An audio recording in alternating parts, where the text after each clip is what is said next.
Okay.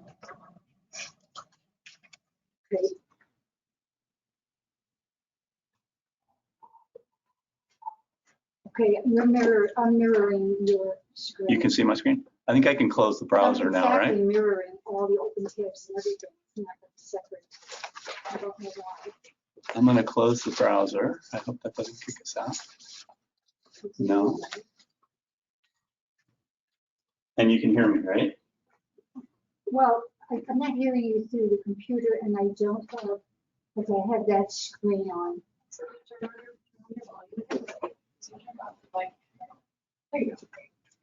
So now I have. Can you hear me now? Yeah, you can. That's why I did it the other way. That's why I turned it. See, there's two mics. There's one through here, and then there's one through the computer. If I turn this one on, and I turn this one on. You're just turning off sound. I'm turning off the volume of the mic here. I'm turning this. I can hear you. However, I can. Well, if I'm not muted here, I need to. See now, you can hear me up there. You hear me up there? I do. Okay, do you see the difference? Yeah, I don't know if I agree because I think your sound is just turned off on the computer. Yes, it is, but Okay. he still can hear me. So should I mute my mic too? Yeah, you should mute your mic, otherwise we don't hear you. As long as you can hear me, but I can hear you because you're here. I'm not hearing you through the computer. So we'll have to get somebody who's listening to see if they can hear you. Yeah, I think that's it. That's some way to do it because we can hear him. Maybe Okay, let me see who's listening. USB, but I Tim is can't. on. Susan Field. Jeff. Henrietta.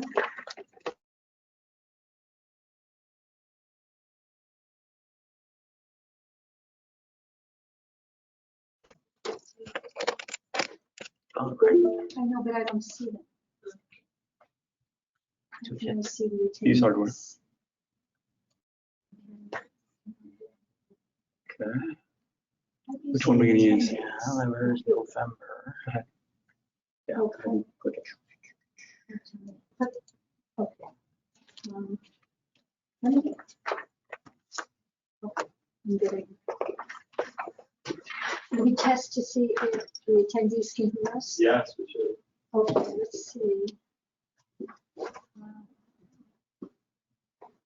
So Tim, do we hit Charna, can you hear me? slideshow? Yep. It says I'm.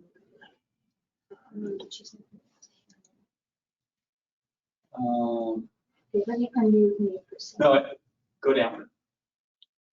Oh, down here? You see the, yeah, all the way to the lower bar, all the way to the right. No, above that, above that, above that. Right there. No, move over 3 icons. One more. Click that. So that gives you the screen view. Yep. That Let's just see if- gives you one slide at a time on the screen. Yeah, that's perfect. The orange arrow to the right, click on that and it will minimize. Shut the window. Cool. Okay. I'd like to test to see if people can hear.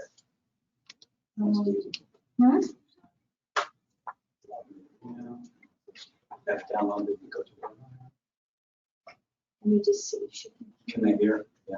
I'm going to the attendees and I'm going to send a message. Bobby, that might have to stay closer to you because I don't know where, there must be a microphone on the computer somewhere. Yeah, safe to say do that. Yeah, move that, just move that. I'm setting attendees.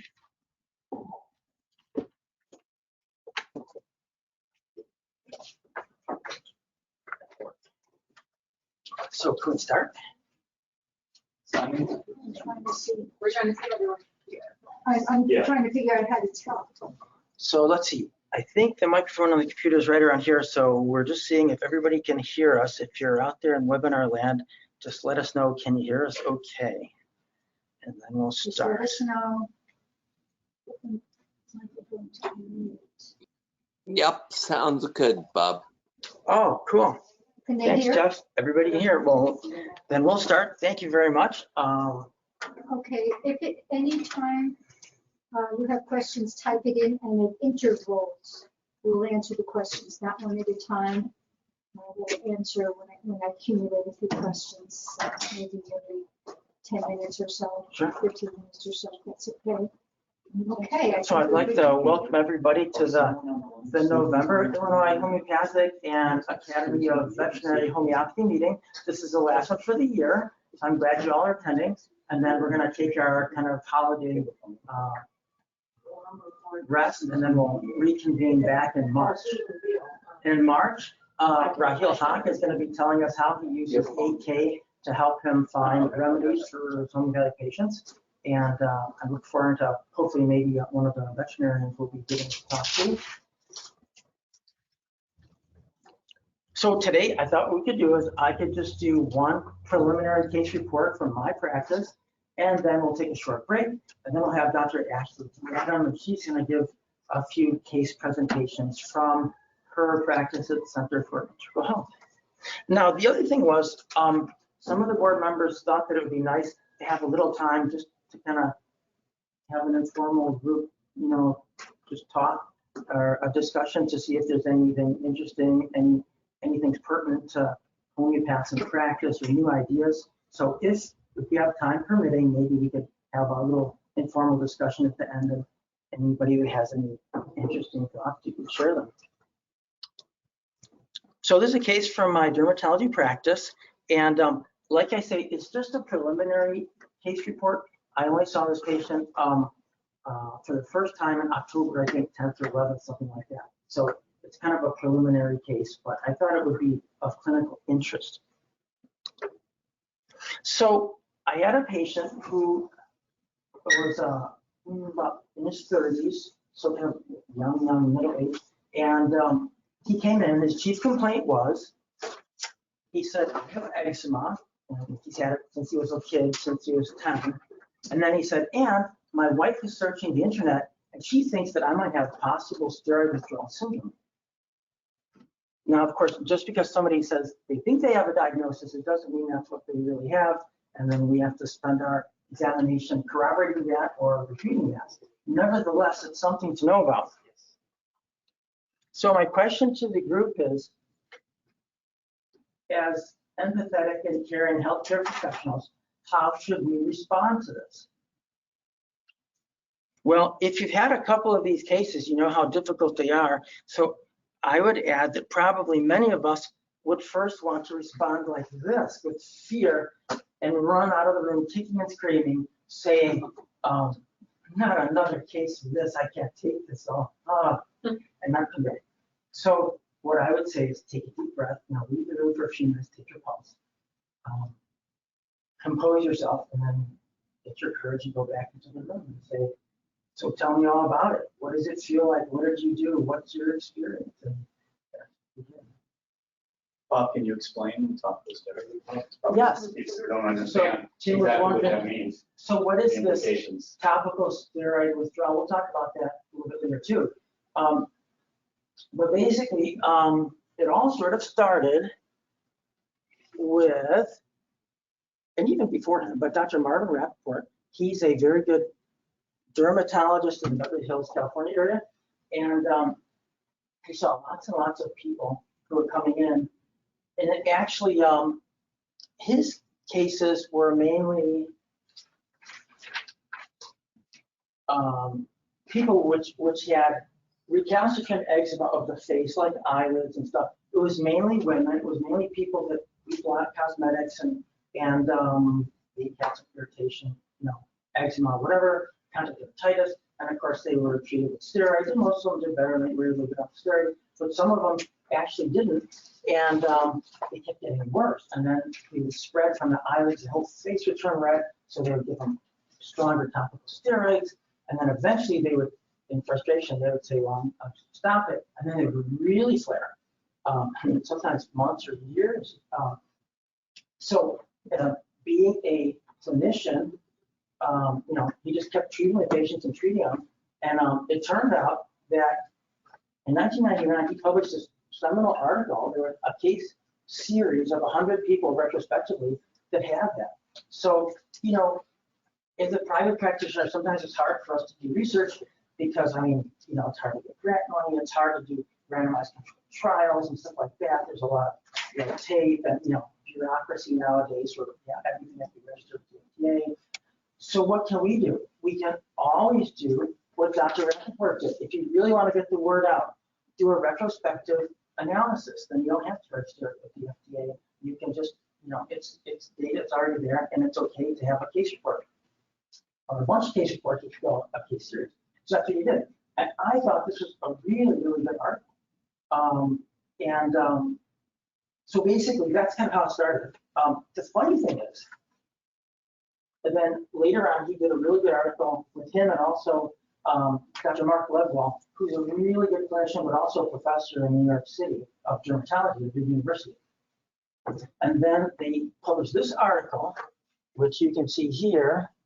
So it was about corticosteroid addiction and withdrawal in the atopics. So atopics are people which have lots of allergies, family history of allergic rhinitis, eczema, asthma, stuff like that.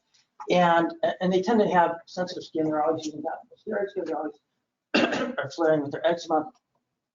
And then this really kind of got the word out about what was going on. Because when it first came out, people were like, oh, what's he talking about? And addiction to steroids, we've never heard of that. We use it like water, we use lots of topical steroids. And he was kind of like the first whistleblower that kind of like said, look, you guys, maybe there's something going on. And the funny thing was, not too many people said anything. I mean, not many people said the meetings, nobody really said much about this, even to this day. And he's a very conventional, excellent dermatologist. And I give him a lot of credit because, and let's face it, in the history of medicine, Lister, Semmelweis, all those people who were tooting their horns and saying, hey, you guys, I think in certain cases we're actually hurting our patients and not helping them. It's very courageous, number one, to make an observation like that. And number two, sometimes it's not well received by your peers, let's say, or your industry supporters. So, I give him a lot of credit for being courageous not to even talk about that. And then, in retrospect, the second page of his article with Dr. Ledwell, he said,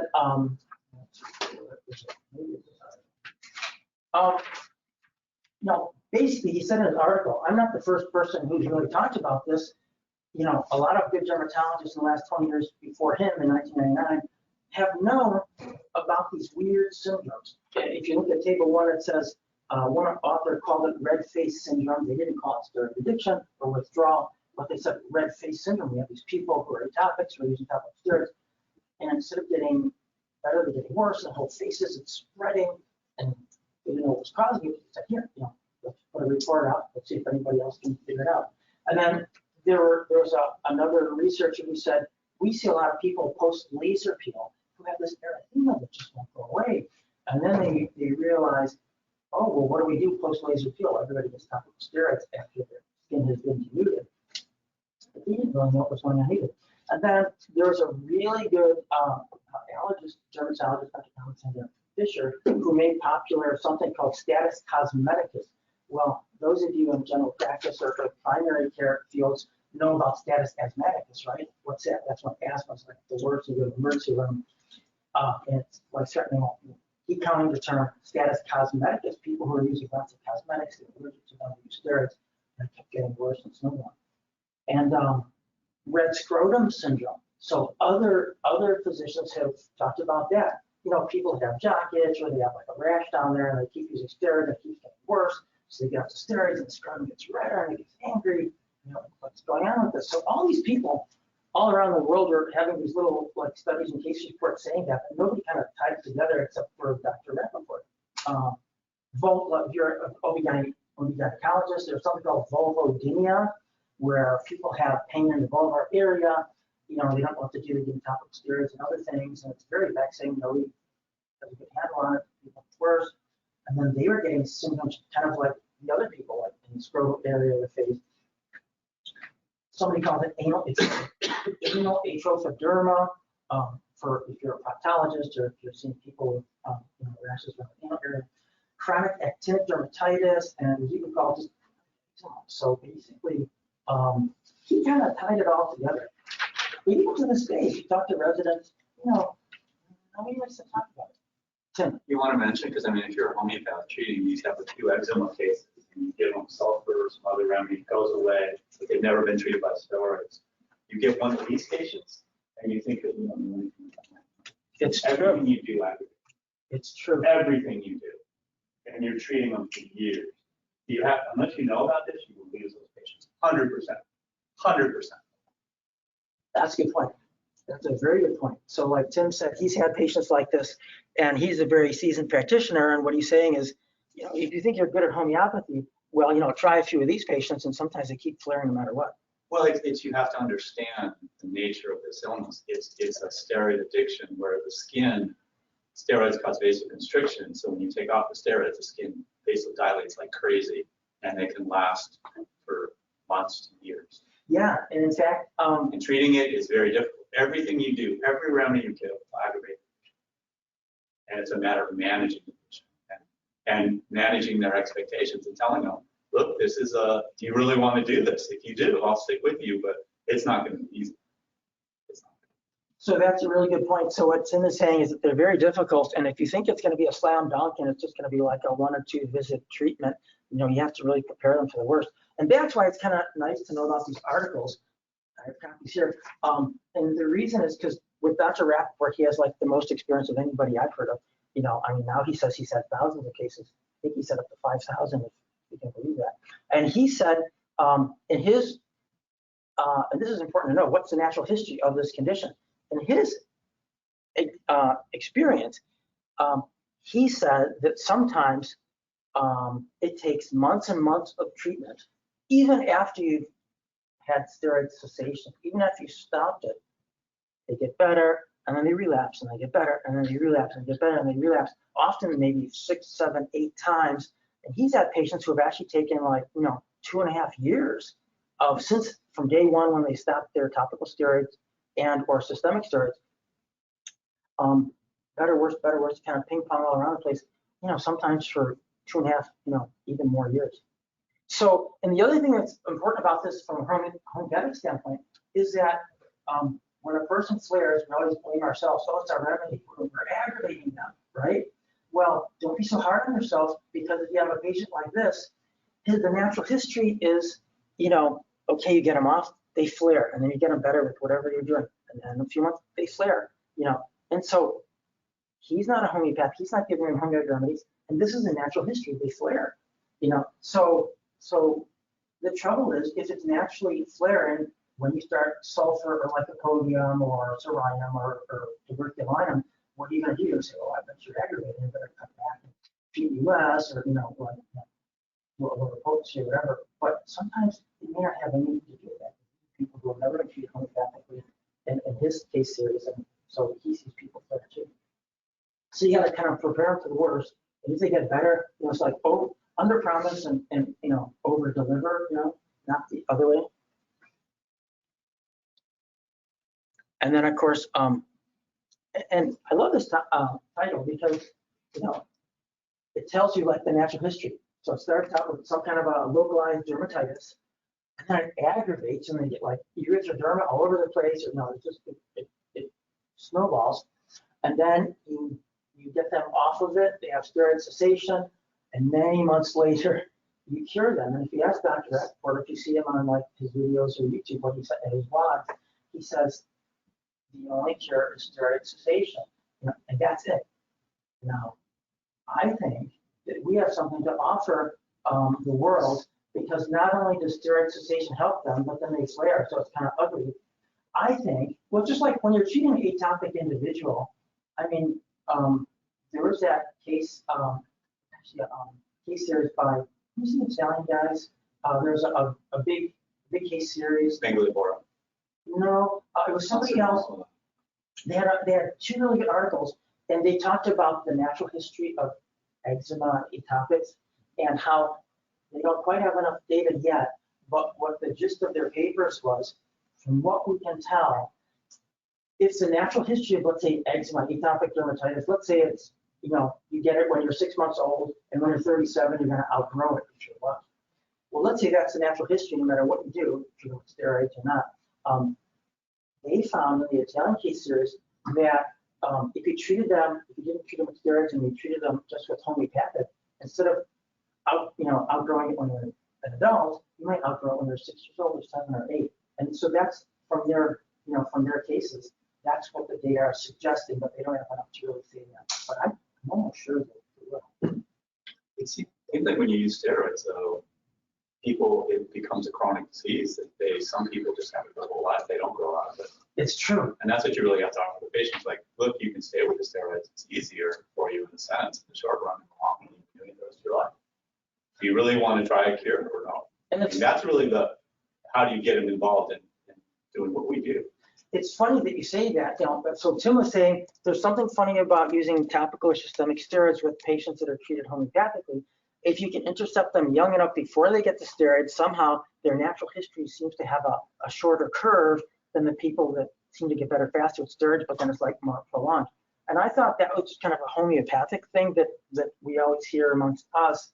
But when I was kind of looking through he has a nice video on YouTube. Dr. Rappaport, who's not a homeopath, said, and he's a fairly seasoned, older individual who's been practicing a long time. He said, from what he could tell, before steroids came about in the 1950s, in terms of topical steroids and 60s, 70s got more widespread. From what he could tell, there weren't that many chronic eczema cases. You had a bad case, you were a kid, you had it for 7 years, 10 years, and you suffered through it, maybe they gave you like Vaseline or something like that. And then you kind of outgrew it at a young age before you even got out of high school. And he said that was, from what he could tell from the old dermatological literature, that's kind of what the cases were. And then he said, since steroids, you can get rid of it faster, but he said we've never had nearly as many chronic eczema cases in his experience, from what he can tell over the last like 40, 50 years of practicing. I thought that was really interesting because that's totally a conventional dermatologist looking at it from a different paradigm. He's sort of seeing the same thing that you guys are seeing. So that's the first time I picked it up when I listened to his video last night.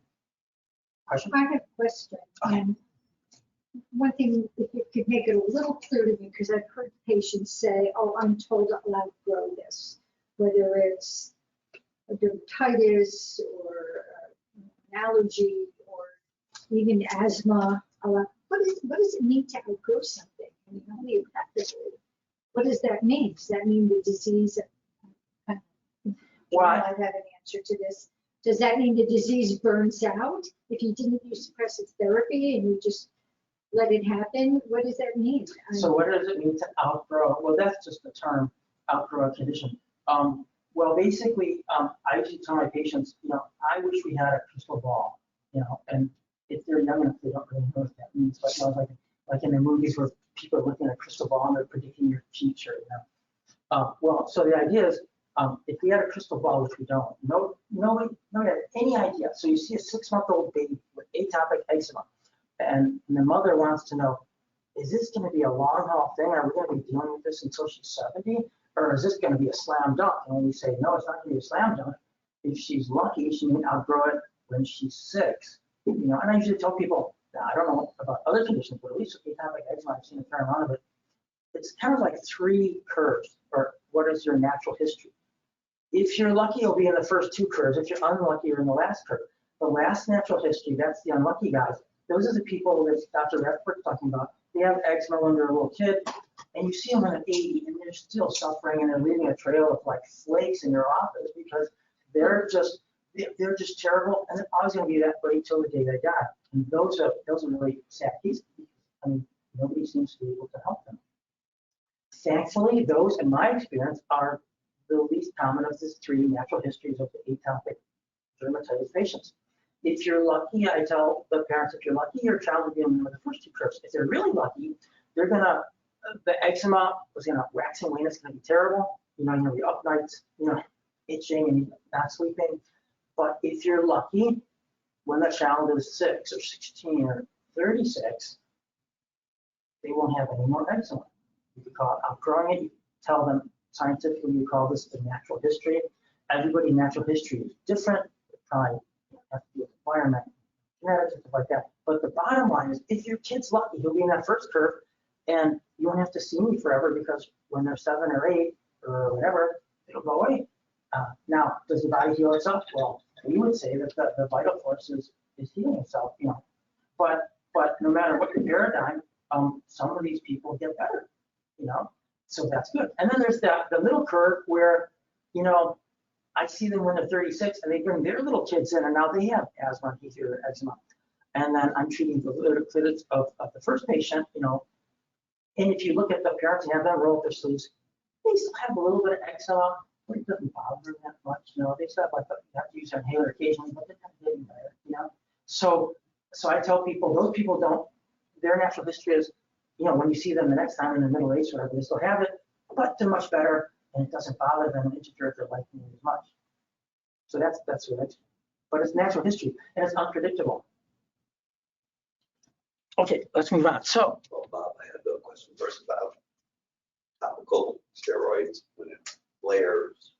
Does it only flare where you put the topical steroids, or is this a systemic flare? aha, that's a great point. It would be great if the person came in with scrotal dermatitis or eyelid dermatitis or vulvar dermatitis, you know, and give them a hydrocortisone ointment, you know, it goes away, and the next year it comes back in the same place, and you give it to them for 3 weeks, and it just goes away, and it's localized. I mean, you know, we could live with that. That's not so bad. Those people don't get the syndrome. But there are people where, look at this. I mean, so if there's one thing I've learned from Dr. Rappaport and his articles, you have to have complete cessation. So like if you're an alcoholic, you can't just drink like a little bit. Maybe a few people can, but most people, it's like, it's all or nothing, you stop it. And so that's what he's found in his experience with steroids.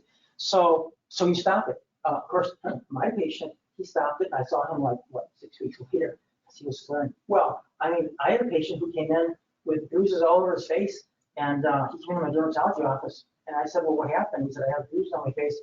And I said, well, how did it happen? He said, I don't know, I live alone. You know, I woke up, and there I was, you know, and he wasn't making sense. So I actually told him to go to the emergency room, and actually followed me to make sure he got there. And the next day, the ER doctor said, I think he's an alcoholic. I think he was having withdrawal seizures, and he didn't remember it. But when we did the EMG, he has all this funny activity. We think he was post-ictal, and we think he was detoxing. Well, what happens when you detox on your own if you're an alcoholic? Well, some people can do it on their own. Some people die. You know, some people, you know, have you know, epilepsy. It's the same thing with steroids. And so what happened? He came to us because he was like, well, if I have this steroid withdrawal syndrome, I better stop it. So he and his wife said, yeah, let's stop it. And, you know, he got a little better. And then, like, I saw him, he was like really there. So what happens? Well, and this, it's gone pretty mainstream, although most people don't discuss it, but it was even in medical news today. And this is, they kind of paraphrase some of Dr. Rappaport's stuff. And they said, well, what happens when you stop? Well, everybody's different, but some people just get a little thickening of the skin, swelling of the skin. This is a big thing. Like regular atopic eczema, often they don't say, I'm really burning. They just don't. They usually say, I'm itching like crazy, I'm bleeding and stuff like that, I'm getting infected. They usually don't say it's too much burning, although they can. Of course, it's hard to say because by the time we see them, they've already had topical over-the-counter steroids and stuff. So is it from the steroids or is it just from atopic dermatitis? It's hard to say, but we don't really see too much burning in just a regular old atopic eczema patient. So if you're lucky, you know, they kind of get through it on their own, they're detoxing on their own, and they don't even come to see us. And, you know, if they keep off of it, maybe they're lucky and we don't see those people. But the people that medical people see, so to answer your question, Dr. Shepard, then it turns into redness and flushing. And then there is something called autoexematization. You can call it whatever you want. What happens is when your body can't handle that much eczema, for whatever reason, it spreads. It's almost like when you have poison ivy, and you have poison ivy and you just have it on your ankles, but it keeps getting worse and worse and worse. And then by the time we see them, it's on their face, genitals, breasts, thighs, all these covered areas. It's not because they touched in those areas. It's because somehow the immune system just kind of hyperproliferates and starts spreading. It's like a wildfire. And so that's what happens. And they can even turn into what's called exfoliative erythroderma. What's that? That's when you have an eczematous condition of psoriasis or even lymphoma of the skin, but whatever it is, it gets worse and worse and worse and worse. Even though it started on one area, the whole body, 100% erythroderma. They're flaking. They commit. By the way, the patient I'm going to show you, he only had like 40% of his body, but he probably would have become 100% erythrodermic if we didn't intervene. He was shaking, and it wasn't cold in my office. He was like shivering. So I'm sorry, I've just been shivering. Well, we see that. It's not just eczema, people, it's psoriasis, whatever it is. You know what just heart failure is? Well, when you have exfoliative erythroderma, that's cutaneous failure. Total body skin failure. So what happens? If untreated, and not just from steroids, even psoriasis or eczema, whatever, they can go into high output cardiac failure, and then they die either of end organ problems, heart failure and stuff. They can actually die of sepsis because what happens? You scratch, they get infected, it gets staph, and scratch, they get septic, and you die. So thankfully, in modern times, most people go to the emergency room, go to the dermatologist, and we can intervene sooner. But yes, so the point is, you're treating a localized thing, and it keeps getting worse and worse and worse. My first teacher in family practice before I went to dermatology, he always said, you might think you have the right diagnosis, but give yourself, this is like an outpatient in outpatient medicine, give yourself 3 visits. So, okay, I know this guy has a bad case of atopic dermatitis. He's had it for 22 years. Give yourself 3 visits. If you can't even get him somewhat better in 3 visits, don't just drop the ball and keep treating him. You might think you have eczema, and you may die of cutaneous T-cell lymphoma because they missed the diagnosis. It's not that you're not smart. Nobody knows everything. So he said, don't get burned. If you think they have this and you're doing everything you can after 3 visits, send it to a dermatologist, send it to the emergency room, send it to another one of your colleagues, but get a second opinion or do a biopsy, or do a culture, do something. Don't just sit there and keep treating them and say, well, it's a chronic condition, and then you find out that something bad happens. So because you missed the diagnosis, you had the right diagnosis, but you had to get out. So it's important to really count. And if he didn't get better with my treatment, I would have done another skin biopsy and done a bunch of, or sent him to university. There's no such thing as local treatment with steroids. There always has to be a systemic effect before it helps the local area. Interesting. Okay. The other thing is, these are not just cutaneous things. Even Dr. Rappaport says, they often come in because the wife says he's keeping me up and he's itching and now we both have insomnia. Or they get depressed, just like any other condition when they don't get better, you get depressed. Dr. Rappaport said he's had people who are suicidal because of this.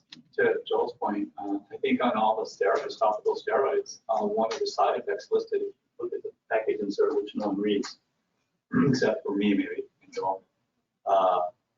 And the lawyers read it. And who? The lawyers always read it. They always quote from it. When there's a lawsuit. Is that there's a potential for hypothalamic pituitary adrenal axis suppression. Yes. So how can you get that if you're applying something topical unless it's having a systemic effect? That's your point. So yes, it seems like that's always happening. There's always, when you're using topical steroids, you're always getting a systemic effect. It's always getting into the blood. You put something on the skin, it gets in the blood. I don't know. Everyone's different. Some people, you can put like a little drop of hydrocortisone and what gets absorbed is so minimal. The way we can, at least according to our, sensitivity of our test right now, it doesn't seem like they're getting HPA. Or if they are getting HPA axis suppression, maybe it's not clinically significant. But your point is well taken. By the way, I didn't know this. You know how topical steroids, as you know in med school, they teach you there's over the counter, like really low potency, there's prescription low potency, medium potency, higher potency, and now there's super potent, which is super potent, really high. I would have thought maybe that was like, I don't know, maybe 100 times more potent, maybe 500. Dr. Rappaport said in his video, I don't know where you got this, but he said that one of the drug companies who makes a super potent steroid topical said that the super potent clobetasol, which is what a lot of times now, you know, it used to be that just a dermatologist would use the super potent. Now the family doctors are like, oh, you got a little eczema here. And you go straight to the topical line when you're getting that. Anyway, Dr. Rappaport said that the pharmaceutical companies that told them that make the stuff, they said that it's 1,800 times more potent than over-the-counter 1% hydrochloride. So 1,800 times potent, or more potent. So anyway, so our case. So the history is, as you can see here, 6 weeks ago he stopped his topical steroids, and now of course he's miserable. He doesn't have to tell me he's miserable every 2 minutes. And this is like well, this is the first visit. Eventually, you know, we got him in real quick to our initial home bag visit. But during the first couple of visits, you know, he's like, Doc, you know, this is what happened, blah, blah, blah. Every 2 minutes, he would just get his nails. He's a big guy. He would just scratch and scratch and scratch until he was literally dripping with blood. I've never seen anything quite like it. It was impressive. And I said, oh, you know, so I grabbed my big box of tissue and, you know, just kept, you know, and then a couple of months later, scratch, scratch, scratch. And then it would start bleeding, you know, and it was gruesome actually. So anyway, previously when he was a little kid, he used a lot of hydrocortisone, 1%, when he was like 10 years old. And then eventually his doc got him on mid-potency triamcinolone, which is a fluorinated steroid, and that seemed to be working at some point, and they said it get worse. Now, my very first teacher, rest his soul, bless his heart, Dr. Von Weiss, he said, you know, take a few minutes, ask him, take an exhausting history. What have you done for your skin condition? Well, you know, I did topical steroids that are over the counter. Okay, what else? Okay, I used triamcinolone. Okay, what else? Oh, nothing. Did anything ever make it better? No. Well, actually, somebody suggested that I go on a gluten-free diet. I said, well, what happened? And he said, you know, it was markedly better. It didn't completely clear better. It really helped. You know, and then the next question is, well, how come you're not doing it now? Well, you know, he's got 2 little baby twins. You know, he's a hardworking computer guy. He's married. He has like 2 really active 4- and 6-year-olds. You know, and you know, sometimes you kind of forget about stuff like that until one of the healthcare professionals kind of jogs your memory. So at the end of this visit, I said, look, at least until we can get you into the home delic visit, you know, go on a gluten-free diet. And then I said, well, what, you know, who else has it? Well, my mom had eczema. Well, she had eczema. I'm like, what do you mean she had it? How'd she get rid of it? Oh, well, somehow she figured out when she stopped eating processed sugar and started intermittent fasting. Tim's a big proponent of intermittent fasting. Her eczema pretty much went away. I'm like, ooh, okay, well, you're genetically related. Okay, this is some ammunition that maybe we could use. I mean, you know, even if we just go purely homeopathic, it doesn't hurt to do what helped him in the past. So I said, go on a gluten-free diet, you know, and this was like, he was gearing up for it. This was like early October. He's gearing up with a lot of kids, a lot of trick-or-treaters. He was gearing up for Halloween. He had bags and gobs of like Halloween candy. He's under stress. He loves sweets. And he's like chowing down on bags and bags, you know, and that probably, he said, you know, I think that the sugar's making it worse. I said, okay, you had your fun. It's after Halloween. You know, let's really, you know, sugar. So we tried that. But I'm like, he's like, you know, he made the appointment because he said, I don't really know what homeopathy is, but it kind of sounds like a good thing to do. But then I get this, guys. Then he said, you know, I'm really interested in homeopathy. So I went online and I Googled, what about homeopathy? And he said, all I saw was negative things. It said it's garbage, it doesn't work, it's been debunked, it's been proven that it doesn't work, and everybody knows that, you know. And he said, but he's very hopeful. He's like, Doc, you gotta help me. You know, I was like, what do you think? And I said, you know, that's like one of the top 8 mysteries of the world. You know, it's like, how could something so good that we always, not always, many times we see really miraculous things, you know, and how can that be? So we got into a little discussion. We said, well, a lot of the randomized controlled trials that have been done with homeopathy, if you really know about scientific methods, and if you really know about homeopathy, they've been poorly done. I mean, they give the arnica like 5 days later, you know, or they have the surgery and they wait like the next day, and I give one dose of Arnica 30 like once a day. Well, by then, the plastic surgical patient has all this bruising, and of course it's not going to work. And it makes you wonder, did they plan those studies to fail and make it look like it doesn't work? Or were they really good-hearted and they really wanted to do it, but nobody ever told them, look, Arnica, you got to do it fast and you got to do it soon. But anyway, so we had that discussion. So I said, if nothing else, look, you're on a super low dose of vitamin D3. There's articles that say eczema and psoriasis gets better if you normalize the low vitamin D3 levels. So I said, look, if we take 2,000 units right now, every day, go gluten-free, we know that works. Get off your sugar, no work for your mom. He's on a boat or something. I mean, mouthfuls of something. So I said, I don't think they're necessarily the worst, but in case you are allergic to one or two of them, that can exacerbate your skin condition. So, besides, in mathematics, they say, let's get rid of as many variables as possible. So let's stop everything we can that's not really important. He's a healthy guy. I said, let's get you in for the homeopathic visit. So a little time passed. We got him as soon as we could, and this is what he looks like. So what do we see here? Any medical students here? What do the naturopathic medical students say? What do you see? What do you describe? Yes. And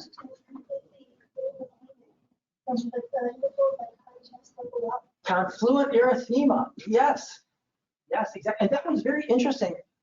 It was like this is like the demilitarized zone here, right? I mean, this is normal skin from here down. Well, he had 40% involvement. It was all over his arms, his scalp, his whole face, but from the nipple line down, it was kind of like on his thighs. But you're right, that almost like complete erythema from here up.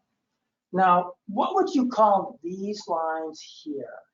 Like these arcs that form the body fold? What do you call that? There's a name for that. When your skin gets so thick, when it's like leather, because you've been scratching for years and years and years, and the body fold lines become thickened. We call it lichenification, which basically it's kind of like you scratch and scratch and scratch, and your body gets thicker and thicker and thicker.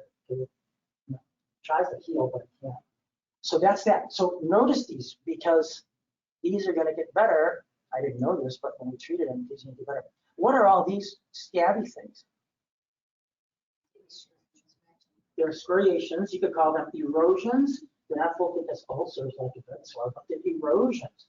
And of course, it's from scratching, because I mean, you're seeing him scratching and clawing violently. He's dripping. And, I mean, this is before it starts scratching. But anyway, and I gotta tell you, so this is like really bad. Eczema is poorly demarcated. Psoriasis is well demarcated. But I didn't even notice this. I put down, what's this? See the arrows? See that white stuff there? And there's like lines there. By the way, I have to tell you that in real life, you look way worse than this picture. This picture kind of doesn't do it justice. But I was so busy taking my case, I didn't even notice that until I got the photos and I scanned it and stuck it in the PowerPoint. I was like, wow, look at that. I've never seen that before. I've read about it. It's one of the stigmata of atopic dermatitis. Some people say it's seen in 70% of cases of atopics. This is the first time I've ever seen it. I don't think it nearly is, unless it's so subtle that you don't see it. So white lines, in areas he scratched when you like, 10 minutes ago. Dermatographism, yes. Well, that's not really dermatographism, because real dermatographism is you scratch the heck out of your back because it's itchy. Or when we're testing for it, we get a tongue depressor, we make a tic-tac-toe sign all over your back. We say, remind me in 10 minutes, I'll take a look at it. And in 10 minutes, if you really have dermatographism, I could write my name. You could write, Joel, Joel, with a tongue depressor, and 10 minutes later, he's going to have hives which are raised and itchy. That's dermatographism, to write dermato. So you could write on somebody's skin. It's not real dermatographism, because number one, it's not red, and number two, it's not raised, it's flat. But that's what they call it. They call it white dermatographism. It's only seen supposedly in atopic dermatitis sufferers. We do have a rubric. Oh, yes. What's the If you rubric? go under skin, dermatographism, Skin dermatographism. and then there's red, and there's white. The red says, look at discoloration, red after scratching. What's And then we the, have white, see eruptions, urticaria after scratching. why don't you go down that, and see what remedies on the one that's white? After scratching, well, this is where it takes us to So, 54 remedies. so eruption, so Urticaria after scratch. Francine said there's a good rubric I didn't know about, thank you. What's it, eruptions, So under skin. urticaria, skin eruptions, urticaria, so that's hives, After scratch. after scratching. That's, And and there's then- 54 remedies. there's So no what are subrubric. what are the most? Well, the big like ones the is, 4 pluses or whatever. okay, there's only Oh, 4 grade 3s, Dulcamara, Lachesis, Mesarium. So the top And rust 4 tox. would be Lachesis, rust tox, Dulcamara, And Mesarium. Mesarium. So those are the big Those 4, are the but there's 4 like big 50 or 60 other remedies. So that's good. I didn't even know about that. Next time I'll use that. So it's not real urticaria.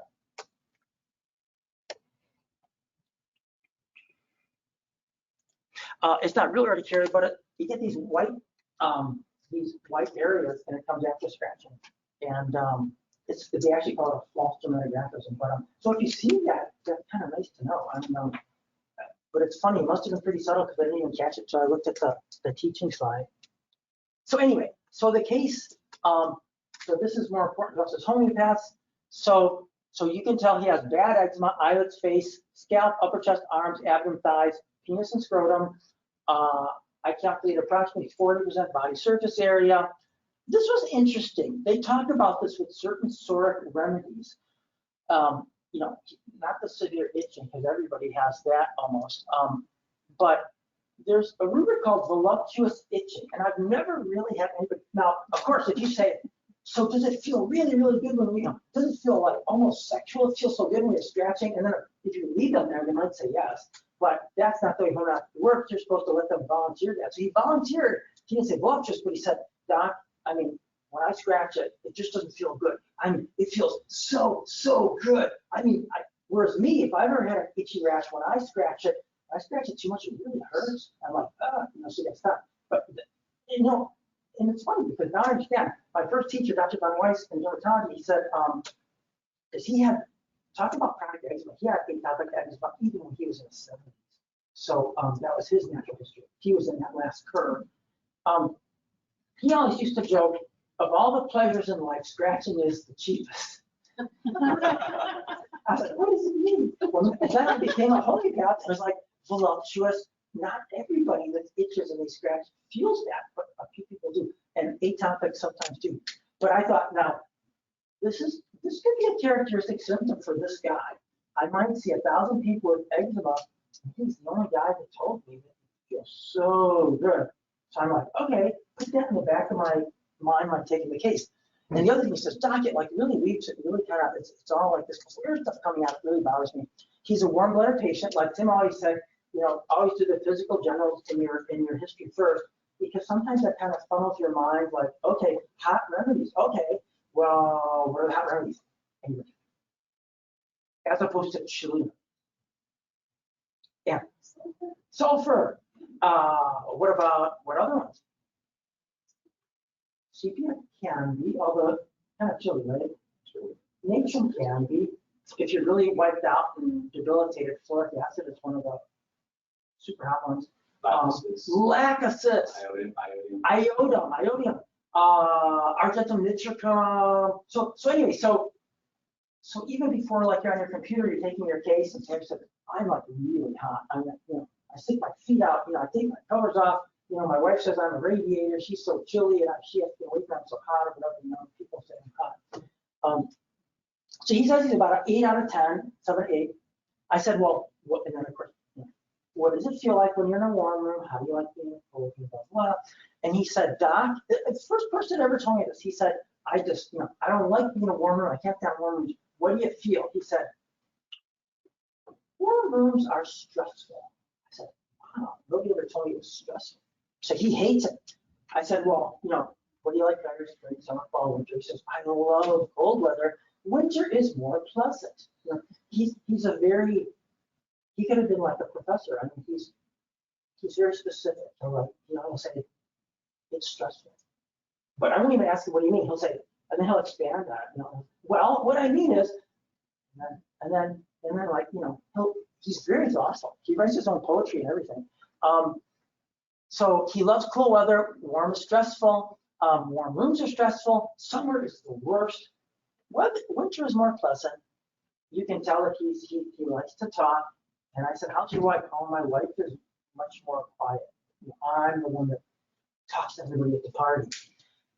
What's your personality like? What do people say you're like? And he said, well, I'm reactive.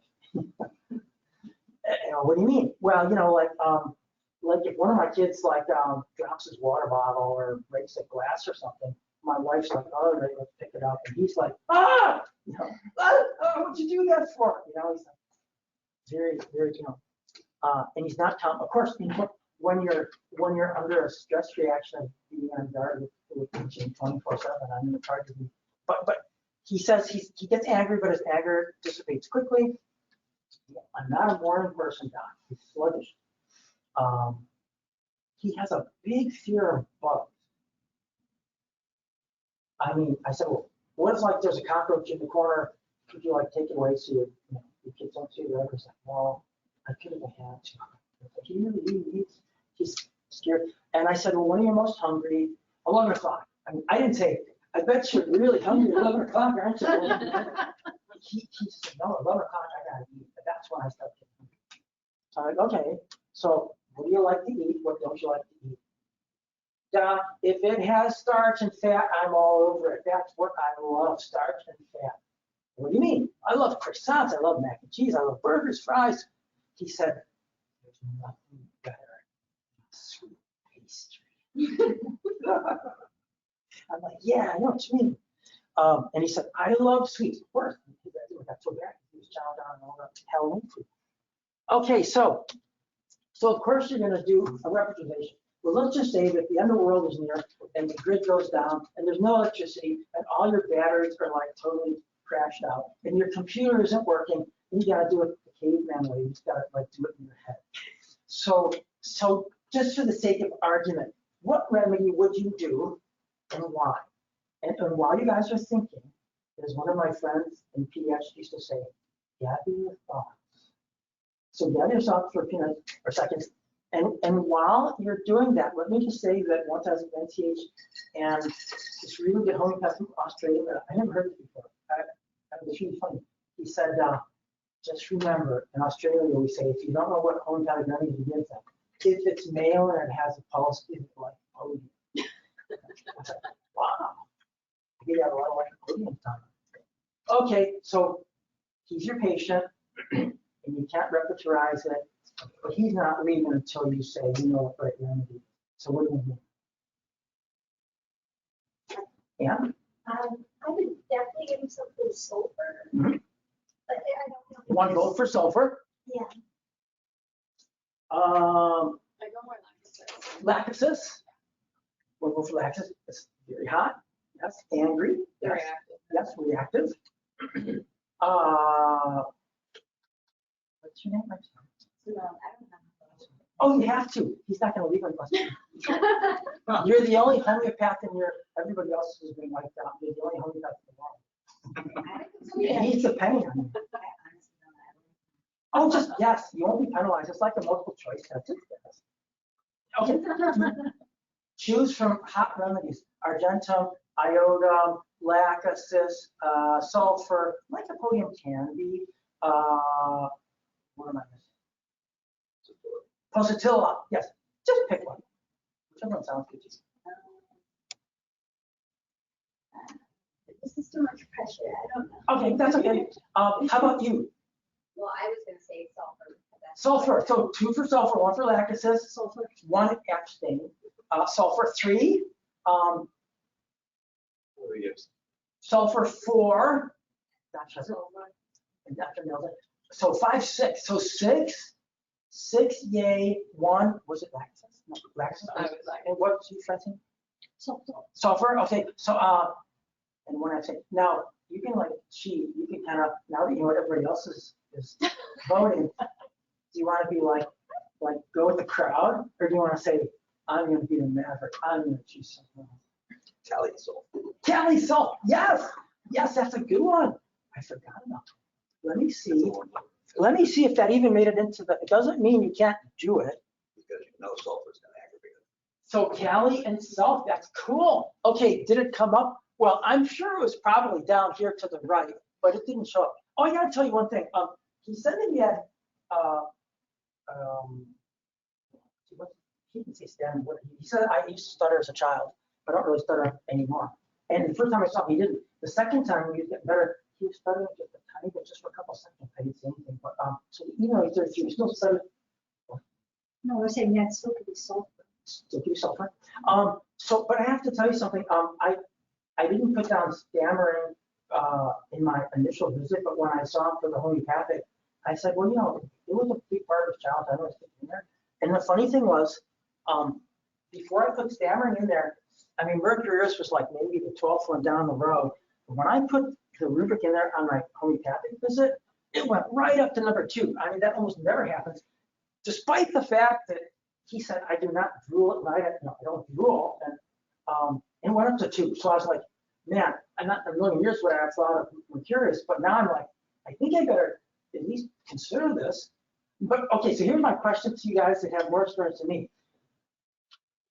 Have you ever successfully prescribed mercurius if the person doesn't drool, doesn't slobber, doesn't have too much saliva? Is it possible? Yes. Have you ever had a really Yes. good case?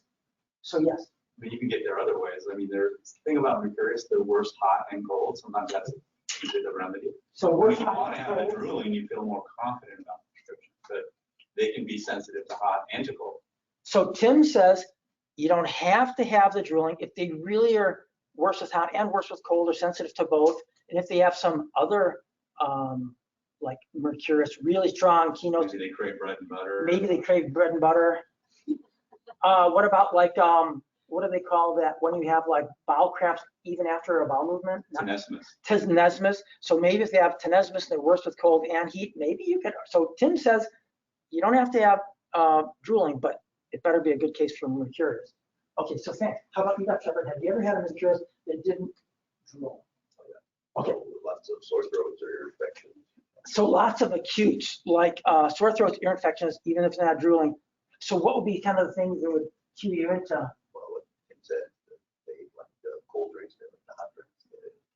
Cold So, drinks make them worse, hot drinks make them worse. so you might have a sore throat, and cold and hot both makes a sore throat worse, or both makes it better. Okay, They're always worse at night. Ear pain and sore throat is worse at night. worse at night. Okay, so that helps us in case you want. So he didn't have any of those things. So I didn't get curious, but you gotta pay attention when it does that. Okay, so now that you've seen this, do you want to change your vote, or are you still sticking by your guns, as they say? Anybody want? Well, let's just ask. Does anybody in the crowd want to change their remedy based on their observation? Does he still stutter? The first visit, no. The second visit, when he was getting better, no. The second visit during the homeopathic, no. The last visit, the third visit, when he was getting better with my remedy, stuttered for about maybe 5 seconds. Who knows? Maybe just bring it out and then it's going to heal. That could be like a revision. Okay, so everybody still says sulfur, sulfur, sulfur, sulfur, sulfur, lacasis, and what was it? And Cali Cali-salt. Cali salt, yes, because that's the hot one. Okay, well, let's see. So, so this is a picture I just showed you, but just this is your baseline. Get that in your retinas right now. And then this was 4 weeks later, and I gave him sulfur. Now, I never use anything under 30 unless they're like super sensitive, but I really don't have any super sensitive patients that I book. But just a few months ago, I just said, you know, everyone knows that sulfur is the big unsuppressor or something like that. Sometimes it can make rashes worse. So I said, well, you know, personally, I've just never seen a 6C work. I'm sure you have it. I just haven't in my kind of patients.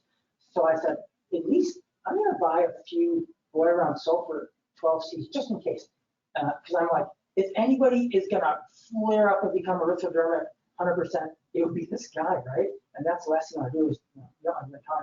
So I said, well, okay, will it work? And I said, well, the first time I ever used Argon myself, all I had was a 12C, and man, it worked like a champ. So I said, at least I know in one case worked out better. So I said, why don't you try 12C? Just take one dose of 2 pellets and see what happens. I said, I really, really, really don't think. I said, a few people can get worse, and that sometimes it happens. But I said, in my experience with my kind of cases, they usually don't. But I said, in case it gets worse, don't take any more. Just wait a week or two into it, and then maybe take another one, maybe another dose. So that's what I did. And I said, but if you can do it, maybe just kind of take one, and if you can eventually build up to every day without it flaring, you can go ahead and do it. So I hadn't heard from them in like 4 weeks, and then this is what I saw. Okay, so let's go back. So this is very subtle.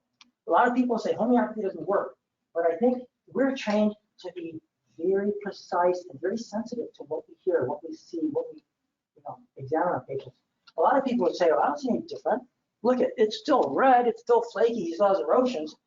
But what I would say is, number one. The neck creases are much better. Yes, the lichenification, the neck creases, oh my goodness, that's like huge. But if you're not really tuned into that, you'll be like, you'll miss it. But isn't that cool? The second thing is the flaking. Look at, he was so dry. He was so dry. And now look at, he's not as dry. And what about the erosions and all the scabs and stuff? Well, look at the scabs. I mean, I don't know, what would you say, 50% better in terms of the scabs? I'm saying 40, 50% better with the erythema. Heck, for somebody that's had it since he was 10 and he's flaring, he's been off upstairs, I would say he's doing pretty good. Oh, the other thing is there's not as much of a this is the demarcation zone right here, but you can't really see as much, so that's good. That means it's kind of better. Tim? I think it's helpful for a patient like this. I mean, I think our office, we tend to get a lot more sensitive people. And I mean, I have patients that, that consider getting around like that. I do a 6C, put it in water. Use a toothpick, wipe the toothpick. I have one patient, I can only put it on her big toenail. Wow. And she'll aggravate the days, and then she'll improve. So some people are that sensitive, and that's how doesn't necessarily mean you've got the wrong remedy. It just means that they're sensitive. Oh, you bet. You have to do the toothpick, wipe the toothpick, sometimes 5 times, 10 times, and you put it on the tip of the tongue, you can put it on the shoulder. If the more sensitive there, you put it more distal and maybe even on a toenail. Oh, just totally. touch it, just touch it for a second. Like I said, that's like the one kid that I sent you that kept getting worse, and that was We the use the toothpick or a drop. Exactly. So Tim's point is, if it's the right remedy, but you're really you're really gonna aggravate, especially in their population of patients. They see lots of sensitive people. So he said, I would go 6C. I would do it in water, maybe a 1/3 cup, or maybe just like a teaspoon drop. With whatever. the toothpick, you don't have to do multiple cups. So that makes it easier. So he uses a toothpick, one drop. You wipe it. Wipe the toothpick, and then touch their skin.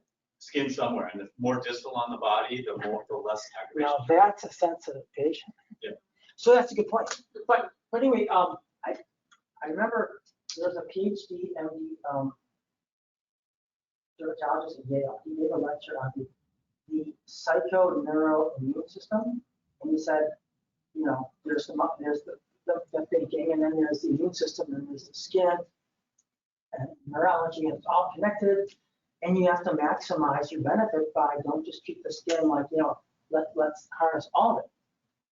His feeling was, if you have a patient and you have like a really difficult condition, but you know at least 1 or 2 cases where you were able to cure them, or you got them way better, even though it has a really dismal prognosis, he said, tell them.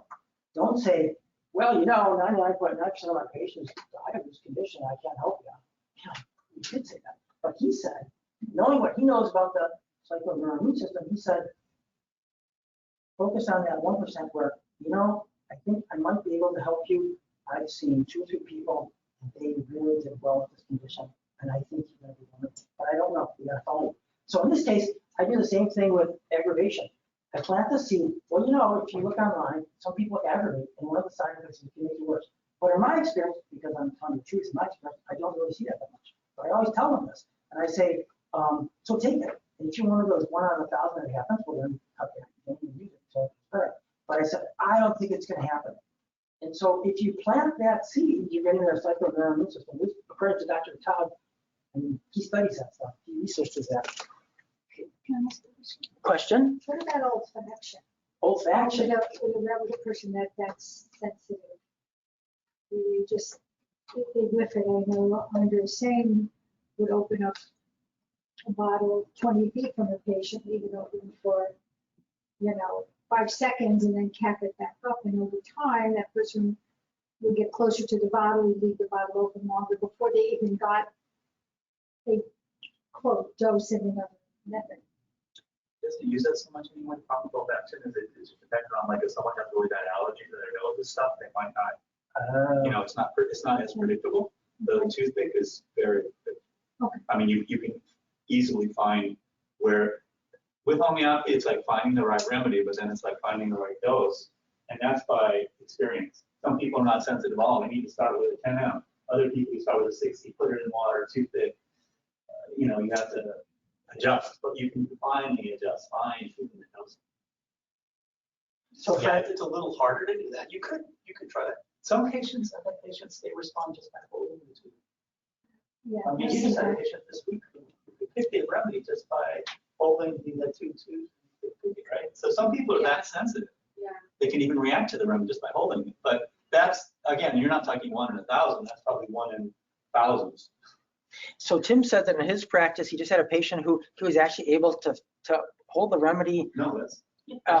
Ashley has a I had patient. 5-year-old yesterday. She's like very intuitive. A very intuitive 5-year-old, and Ashley said that her patient is able to touch the remedy bottle and say, this is the one I need. Now, do you have clinical follow-up? Did it really get better with that? Yeah, so Wow. long story short, it was this chronic cough. She Oh. was very croupy for like 4 months she had it. Can't hear anything when you listen. Nothing comes up on x-ray.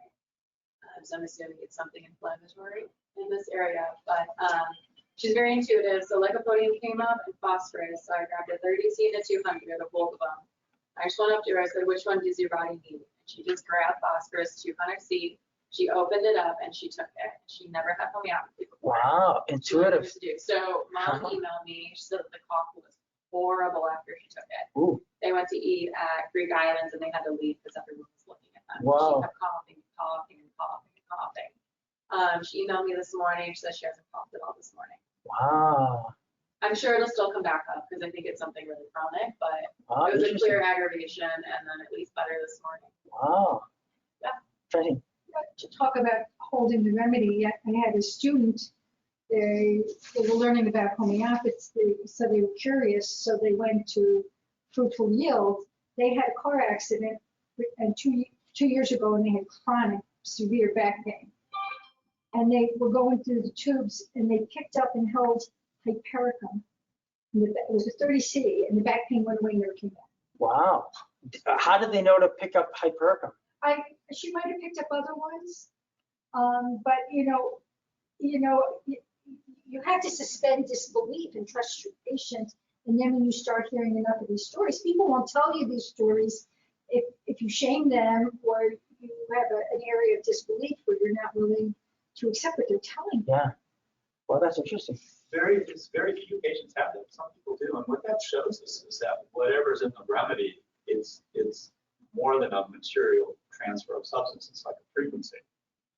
It's an And there are energetic experiments in substance. frogs where they find that you put pyroxene in their water and tadpoles, it changes their metamorphosis. Well, you can put the remedy into the tube with it's a stopper tube where it doesn't get in the water at all, and it still has an effect. So there's like electromagnetic frequency, which we have cell phones now. We understand that frequency is effective. Yeah. So my patient, I thought he was about 40 to 50% better in terms of just looking, just objectively looking. But what he said was, so I said, how much better do you think you are? I said, I feel 75% better. Maybe not looking, but feeling 75% better. That's a good sign. Now, this is something very interesting. I wish we would have taken a picture of it. But if you saw him in a short sleeve shirt, on the first visit, he said, look, doc, this is so bad. I can't even stretch my triceps out. I can't stretch my arm out 100%. It's only maybe like 80%. So it was kind of flexed. And I said, well, how come you can't go the other 20, 30 degrees? He said, well, it feels like my skin's so tight, like it's going to crack open. It's so bad, like leather. So that's a good sign. And one of his complaints, aside from the burning and itching, was he said, it just oozes, like so disgusting, my skin is oozing. And he said the oozing is almost gone, so almost no further oozing.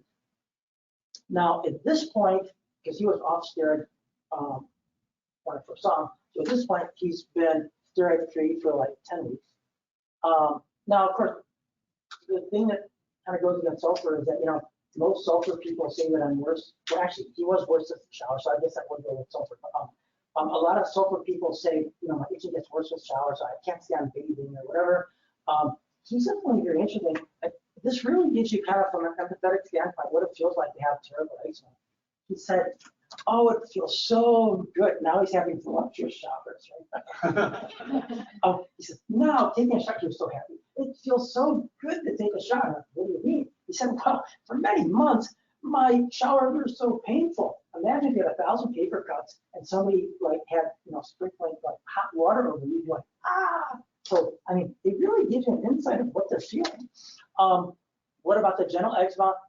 He was kind of too embarrassed to show me, but he said his penis and scrotum were completely clear. He says, what about your irritability? Well, I must irritate my kid, less short fuse. So now I can, you know, play more with my kids. I actually have more energy, which is a good sign. He says, I'm still not a morning person, but I am slightly less sluggish in the morning. So it's only been 4 weeks, so that's a good sign. So, so what would you guys do at posology now? Continue exactly the same. So 2 pellets every day. Okay. Is that what you were giving? Was that the 3 days? 2 pellets, a dry dose, like once a day. What you had worked yourself up to. You're lucky too, because I mean, he set himself up for a good outcome because he'd already been off the steroids for 7 weeks. If he was still on the steroids when you saw him, it could have been. I don't know, it would have been this simple. Yeah. But he's, like you said, there's 3 curves. He's on one of the first 2 curves. Hopefully. Yeah, that's what it looks like.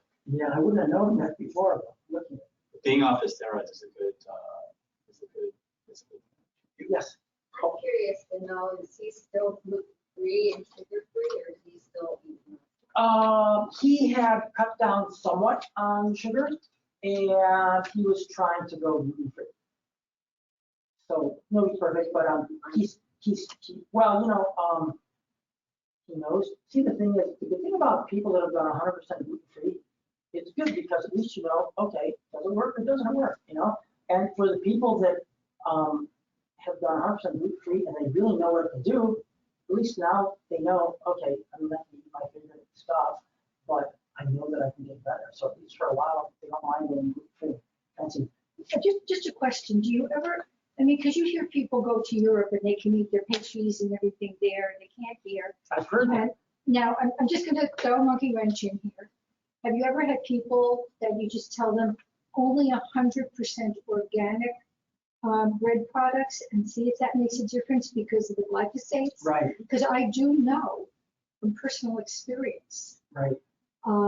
That the glyphosate can cause migraines, and we know it causes many, it depends on the quantity, Sure. but if you could be sensitive to a chemical in your food, is it possible that it's not the gluten, Absolutely. that it's something else? Have you ever, I mean, Absolutely. just as a, you know. Absolutely. You never really know. But one of my friends used to be a professor at Loyola in dermatology, and he said, I must have 10 people who go to Europe and they can eat the French baguettes and they have no problem. But when they come back home, they know they have to go gluten-free because they just, whatever it is, flares up really bad. So then Francine raises the point, is, you know, is it from glyphosate or is it from wheat, you know, gluten or what? And I think the answer is it's probably all of the above. I mean, some people, no matter what kind of pure gluten you give them, they'll probably flare, and who knows? But I mean, Tim was telling me, isn't it true that the USDA or whatever, they said that for wheat, it's okay to spray glyphosate to dry your crops up or something? Oh, absolutely. I mean, can you imagine that? I have a buddy who does like wheat farms and stuff, and he says, you know, before they harvest, they spray the whole crop. They go with a big tractor and they just spray everything with glyphosate. So it all turns brown overnight, so they get a bigger harvest. That's what they do with wheat. So if that's So everyone's used as a drying agent, not as a herbicide, but as a drying agent, so they get a lot of harvest. So if you just so happen to be eating, you know, a loaf of Wonder Bread that had the glyphosate sprayed on it right before they dried the crop because it was a wet harvest, I mean, you could see how, for sure, I mean, it could do that. So who knows? But And even I think it's organic. definitely possible. Even organic, you have to be careful because they have an organic farm here and you have a non-organic farm here, you could overspray. Right. So some manufacturers, I've seen like with hummus, some manufacturers will say it's organic, but they'll test the batches of hummus coming, the chickpeas coming in, they'll check them for glyphosate. Even some of them are organic, they'll still have some glyphosate, they'll reject those. So, but very few manufacturers do. They say, oh, we're organic, we got it from an organic farm, but you don't know. Unless you're on the farm, you don't know. Are they getting overspray from, it's. Well, it's just a thought because of all the things that can exacerbate Certainly it would be less. conditions Yeah, and, certainly it would and, be less. Do they spray glyphosate on other crops that you eat, Sure, like beans soybeans? Yeah. so you want to go as much, if you have an index of suspicion, you want to go as much as possible. Now, on the Whole Health website, there's, I forgot her name, she did a 5-part series on glyphosate, but, it's possible that something like glycine, 500 milligrams, and vitamin C, the liposomal, 1,000 milligrams, could start that enzymatic pathway to detox because the glycine and how the glyphosate can interfere with certain enzymatic processes. So it might be worth a try. How much glycine do you get? 500 milligrams. And that's just once a day? Well, I can't speak to anybody but myself. It helps? 35 years of headaches It in made 'em 3 go away. days. Wow, how cool is that? How did you figure that out? Did you just I didn't figure it out. Kemalia, Oh, really? who that's his website, and had somebody who did that program, and he himself had personal experience Really? with chronic severe back pain that didn't respond to homeopathy long term. He did the same thing, but I can Really? tell you that after 35 years of severe headaches, to have 3 days, of, Wow. 500 milligrams of glycine once a day and 1,000 milligrams of vitamin C periodically, and switching to about 90% of my wheat diet being organic. Wow. And, and when I can, buying the beans organic to try to minimize exposure. I have not had over 2 years the headache like I used to have. They say that if you go to a big conference and if you can come home and you only have one idea that's going to help one patient, and it was money well spent or time well spent, well, Francine, that could be like the one cool tip. It's worth a try. It's worth, it's a cheap trial, to see if that's a possibility. So Francine was saying that her migraines that she's had for many, many years got better when she took glycine, 500 milligrams once a day. What's that? It disappeared. And is it still disappeared? Yeah. Wow, that's so cool. Her headaches, I remember because you said that, once I think you canceled that on one of the meetings because you had like a bad migraine. And now Francine doesn't have any more migraines, and she thinks it could have been from dietary glyphosate. And Kim Alia's website said that you could try glycine, the amino acid, right? 500 milligrams once a day, and periodic liposomal vitamin C 1,000 with it together. With it. So like maybe once a day you could take 1,000 milligrams of liposomal vitamin C. With it, yeah. So I did it for 3 Great days. tip. Great. And that took care of it. I don't know if you needed to do it more frequently. I don't know if you need different potencies. I don't know. I know nothing else but what I just told you was my experience. Thank you. Now what do you think? That's a cool idea. And it's interesting because glyphosate is basically glycine with a phosphate attached to it. Right. It's an amino acid. And it's interesting, glycine is the amino acid that uses flexing for different proteins. It's the smallest amino acid. It's used for flexing. Well, being in that field and trying everything I've tried, including, changes of diet and homeopathy, and you're up against a wall and you have something like this that's so profound. I've also seen with a child that had very severe headaches, getting them off a chewing gum with this flucking. Oh, it's horrible. So I mean, it's the elephant in the room. Jeff made a comment that Susan Beal is a glyphosate expert, so maybe she has more comments. Oh, yes. And Susan, you're talking to the computer because they were having trouble. Susan, Dr. Beal, tell us what your experience is with glyphosate, and do you have any like good detoxes, or like do you think that if a patient is sensitive with glycine and vitamin C, or what are your kind of pearls? What do you do with those kind of people? You might have to unmute Let's see, how do we Click on unmute? the Okay, Or this is- Francine. Can you do it? Go by unmuting. Dr. Susan Beal? Okay, wait a second, she's a attendee. No, she's probably a staff. Let me see if I can. Okay, I'm unmuting you, hopefully. Let's see if it lets me unmute you.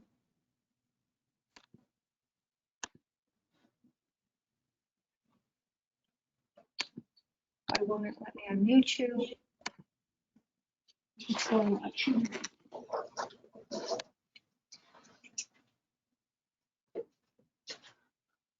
Maybe she's not listening, she has to unmute herself. Susan, if you're there, I'm trying to unmute you. You maybe set unmute request. Where is that? Click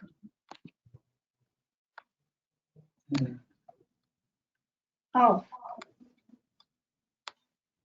There we go, she wrote something. okay, she made, oh, I didn't see any of this until now. Her comments, do you want me to read her comments? Yeah. Read, Okay, Susan Beal to organizers and panelists. oh, but we're getting kind of, You might want to mute yourself. Okay, I'll mute.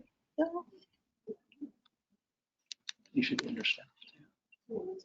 and I can repeat it for the webinar crowd if you want. You want me Okay, to, so, can you want me hear to me? read it from there? Well, I'm muted now. Okay. Do you want me to read? Sure. Yeah. Okay, Susan Beal's comments are topical steroid withdrawal like rebound migraines, rebound congestion post antihistamines, rebound muscle spasm post vaccine, rebound congestion post quote get the read out quote drops. All are explained by the fundamentals of homeopathic understanding, that how medicines work, primary effects of the medicine, and the secondary response of the body. Parentheses, which is always opposite in nature to the primary effect of the medicine. And then she made another comment about an hour later. Glyphosate is used as a pre-harvest desiccant in most small grains, wheat, rye, oats, many legumes, and some binding plants like potatoes and melons. And another comment, we are also seeing differences in glyphosate / AMPA metabolism in children with ADHD and autism. Current research is ongoing with that using a larger pool of samples from these kids. Another couple of small comments. Glyphosate metabolites also contain formalin and formalin-like byproducts, great things to cause headaches. And she can't unmute from her. Otherwise, I read everything, so thank you for all your comments. Hey, thank you very much. Did the rest of the people in the webinar, did they hear Francine just what she just was speaking of Dr. Beal's excellent comments on glyphosate? Could you guys hear that? Or do we have to get Francine closer to the mic here? Or maybe they can read the comments. Okay, can they read the comments? Access. Okay, if you're in the webinar, you can read the comments. You can just read. Thanks, Dr. As part of the chat. Thank you, Dr. Beal. Excellent comments. I just can't believe that they even allow that glyphosate to be used as a pre-harvest desiccant. I mean, when unsuspecting humans are going to be eating it. I mean, that when Tim first told me that, I was like, I just can't believe that.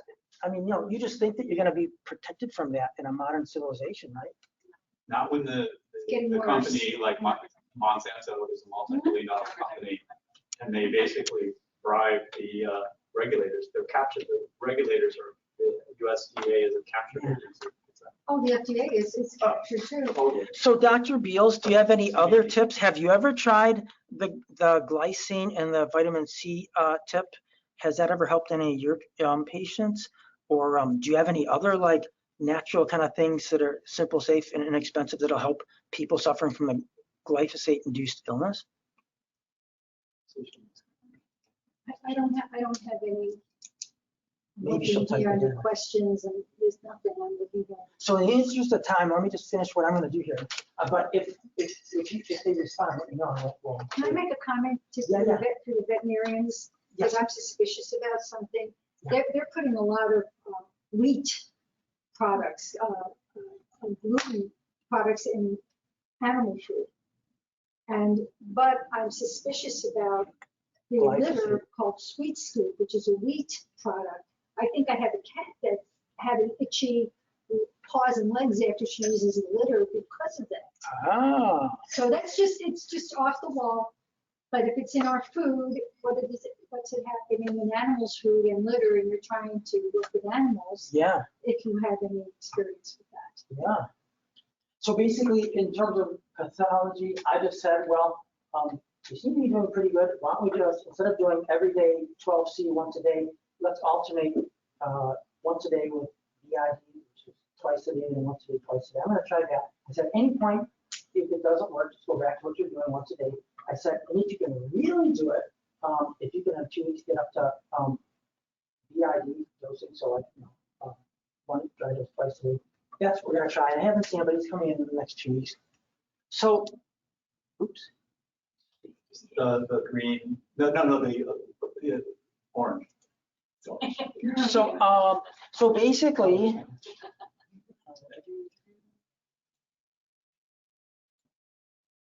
basically, stay tuned. It's a preliminary case. I don't really know what's going to happen, but hopefully our next meeting we can be in March. Hopefully maybe I'll have a few more pictures and kind of see what happens. Dr. Shepherd. In this case, do you allow emollients or lotions? He was using an emollient. Now, of course, by the time we see them, they try all that. It's not working. Sometimes it can make it worse if they're allergic to something that has lanolin, like aquaphor. I say get off of it because there's more alcohol in it. If they're on like something they think they can be allergic to, we stop it. But if it's a nice bland moisturizer, we allow it. Although I didn't tell him to. I mean, if it's really the right remedy, they get better without any emollients whatsoever. But I mean, if you want to use one, I always say, listen to your skin. If your skin's burning, if it says it doesn't feel good, I say, don't use it. If it feels like good, you can if you want to. I've had good luck with things for skin things, just like the calendula lotion or whatever that is. Right. Yeah. Because sometimes people use those antibacterial lotions, Right. and I like the Those can make it calendula. worse. Yeah, those can aggravate. Yeah. It's interesting, the Japanese people that I think you made me aware of this research, Rappaport, and then there are people in Japan doing the same thing with topical steroid withdrawal, and they're recommending no topicals at all. And I recently had a patient who, he found that the topicals, even the moisturizers, and sometimes you have people just use oil or like organic shortening, vegetable shortening or something. But those things tend to slow down the immune process. My feeling is. And if you can avoid it, you'll actually heal quicker. Yeah. But I mean, it's very hard. I mean, it's very soothing to the patient to be able to put something on that's cooling and all that. So. Aloe. Yeah. My feeling is, I mean, this makes you feel better. But if you really get the simillimum, you don't even need a topical. It works so good. But of course, sometimes you don't always get the simillimum, But Susan made a comment about the animals. yes. Okay. Okay. Let's see a bit. She can send more information if interested. Thank you, Susan. If you want to, send some kind of an attachment, maybe we can disseminate it.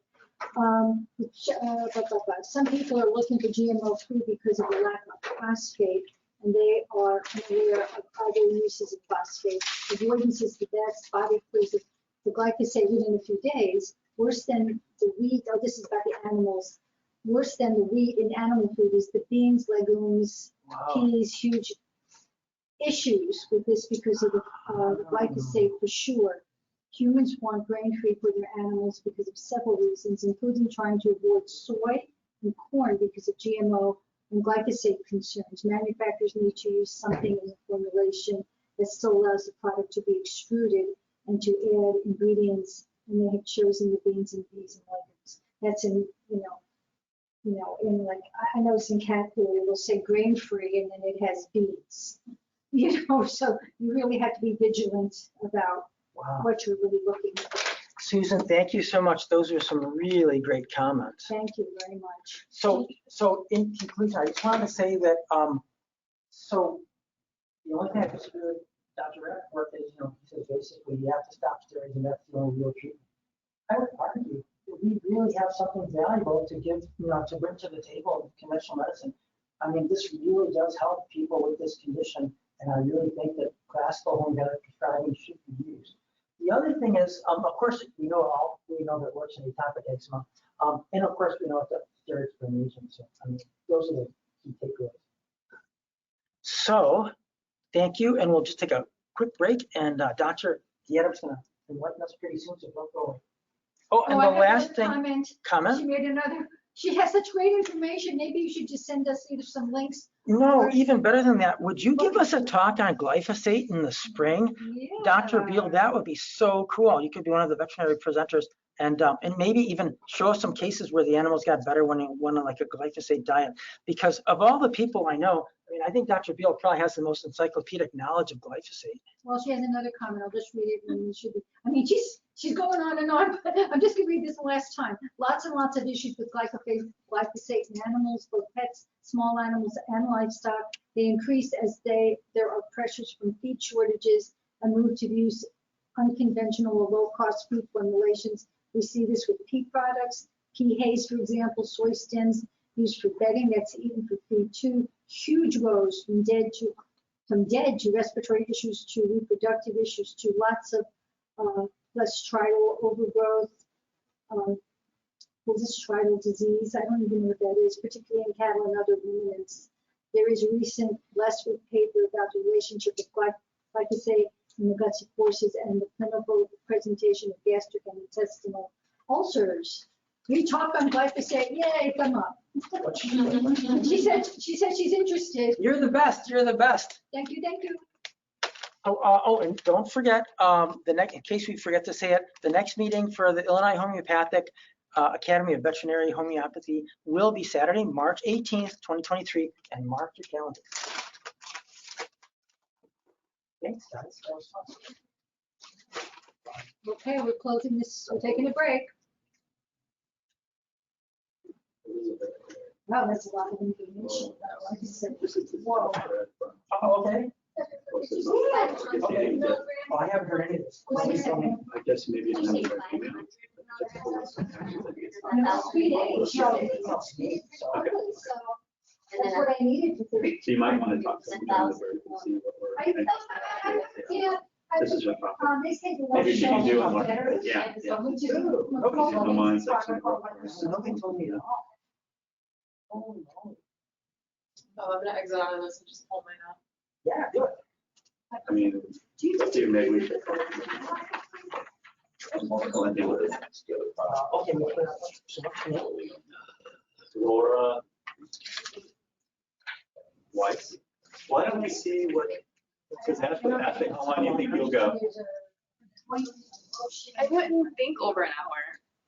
So could you just do something like You guys have to. tinctures? Well, we can skip lunch. Don't slow yours down, or, don't, whatever. I'll just go with my pace. Just do it, and if you have time, we have time. Okay. Okay, so I'll just say it for you. Laura Weiss.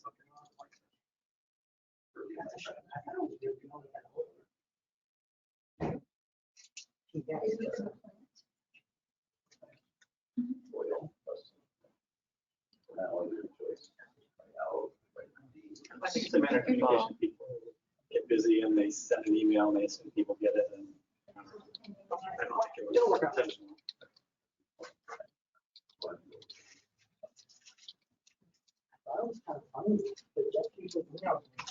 So we're just assuming that there's going to be a change in status. There's going to be So much for basic issue.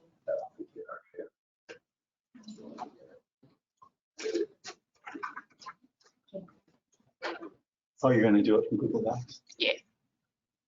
Anybody want?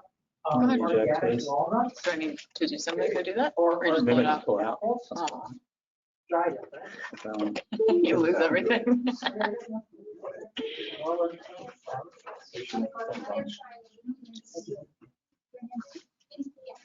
There's a Google presentation. Google has everything. What does it call? If you have a Gmail account, it's just there. There's like slides, docs, spreadsheet, everything. Calendar. Why you use a spreadsheet, you use a docs, I didn't realize they were presentation. Oh, no, I use Google for everything. For my business, yeah. It has everything in one place. And it's all there. So as long as Google doesn't crash. Did you pay for it? Um, Or is it free? It's free, but if you want like a sentence, so if I want to like record stuff, like Google Meets, you have to pay. But no, the docs, the slides, the calendar. That's your note. How about some New Zealand apples? Oh, thank you. And then, oh, okay. And we could have done another.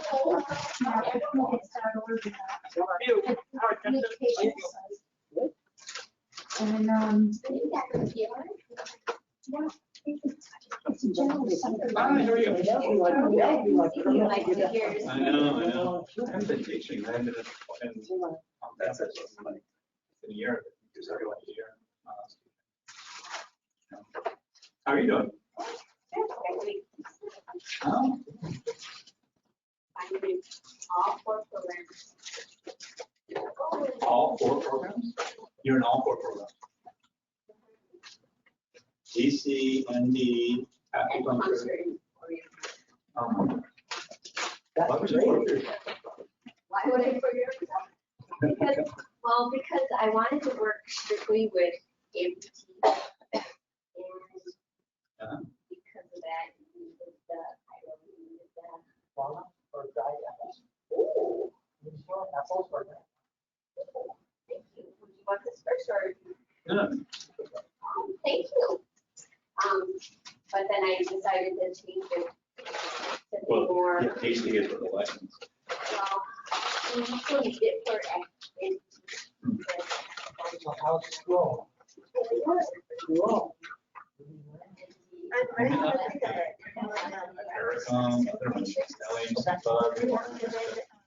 There's a whole thing for change from the amputation. There's a whole list of remedies that we use. That's so nice. And is that how? And I told my sister-in-law to get vitamin arnica and. But Is there a- No, that's good. And then I would Specific order to have her. Organic. Yeah, it's like. Or. always cover that. And 200. And then usually the arnica is good for the swelling and pain. Sometimes other remedies can be used. It could be, usually with arnica, there's not a lot of stress. It's just like, oh, you're like, oh, then you need something else. So he's not in a lot of stress with arnica, and then some vitamin B, How everybody wants. and then just try different things. Like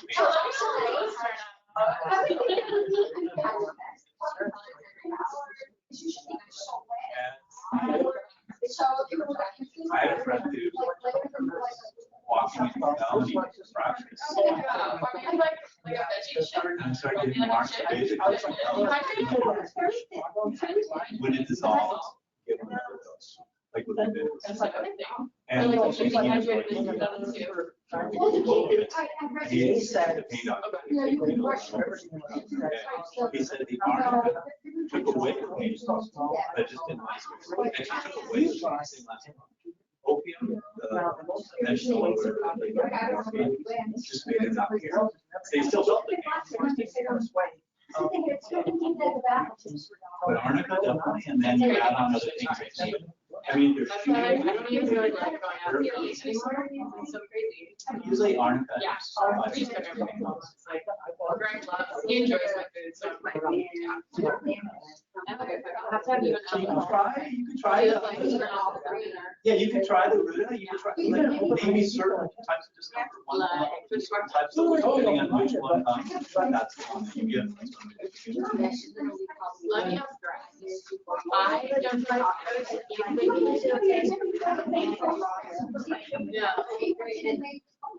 Yeah. Yeah. Oh my God. And when people think you like that, you can't, it's too much. Like, people, oh, I don't take once before. It helps for 3 minutes, like every time. And then you put it in water, so. That's really true. It's, I just didn't know.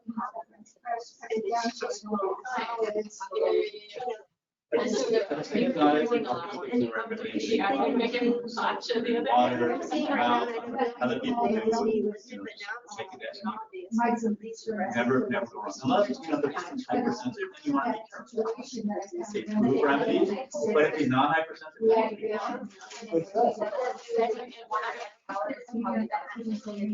then you can do it a lot more. You literally, you can one dissolve. Add on. And then if it's a good remedy, what you'll notice is after a few doses, then it makes sense. And you know you're on the right track. If not, then you know maybe you have to go up and told us here. We discovered that the world of tea lights, right next to Trader Joe's. Oh, yeah. We're like obsessed with it. He's probably spent like $100 on their blue sleeve tea bear, because that one guy is such a good salesman.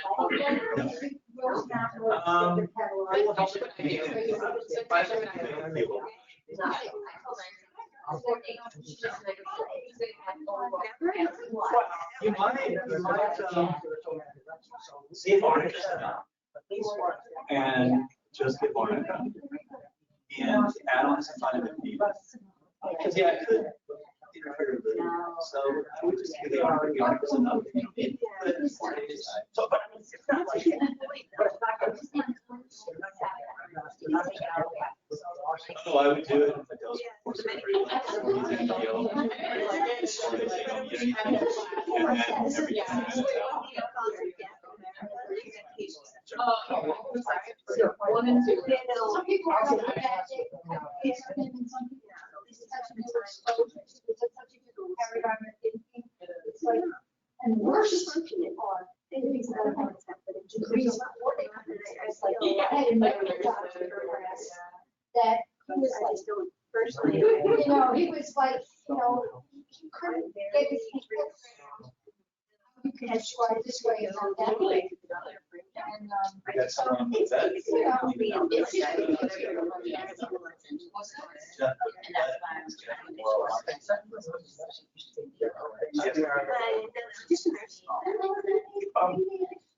can't even believe it. I mean, what cases that's not. Once you do. Yeah. So, but the point is, Well, I'm taking nuts, like I describe myself as a nuts person. Yeah, I would. And it's going for 2 minutes. Well, I think I proved it though. Because you're not. Or you understand that kind of it. See, okay, so that's. And I told them everything we did, and psychotherapy and stuff. I don't know. talk to Dr. There's only about 2 remedies. Your opinion. We should still teaching. I feel like we just don't. They're not getting it. Dr. Berg's the best. I feel really like. I love to teach. It stinks that you're good. I just, what I'm going to do is, I think they don't remember that it's on. Oh, no. But now they're like, following me down the road, make sure. And they're like, oh my God. Oh, I'm never heard of mom. Yeah. It's just, you say, no, and they say, Hi. Hi, Doc, how are you doing? Yeah, good. What's the? And perfect. And cover. Honestly, remedies. Yeah. Yeah.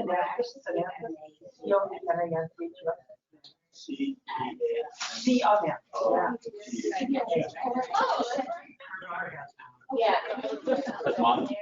Oh, no. Mom, that's a good remedy, because it can never. Yeah, you do.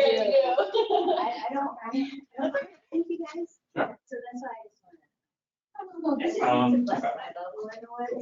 So, So if you want your double size. Okay. I never heard from Doctor, them. Dr. Lisa, actually 1 o'clock, Eastern time, Central time. She only asked for one physical presentation. Now, so I'm gonna. It's your call.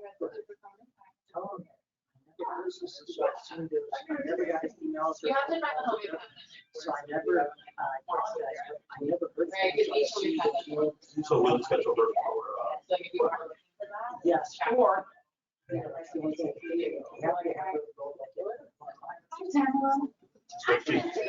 only potential I have a 2%. meeting this morning, and I'll be around this afternoon, but you've been on my mind, and I'd love to talk to you. Okay, so I have to. Okay. Okay, bye. I'm sure.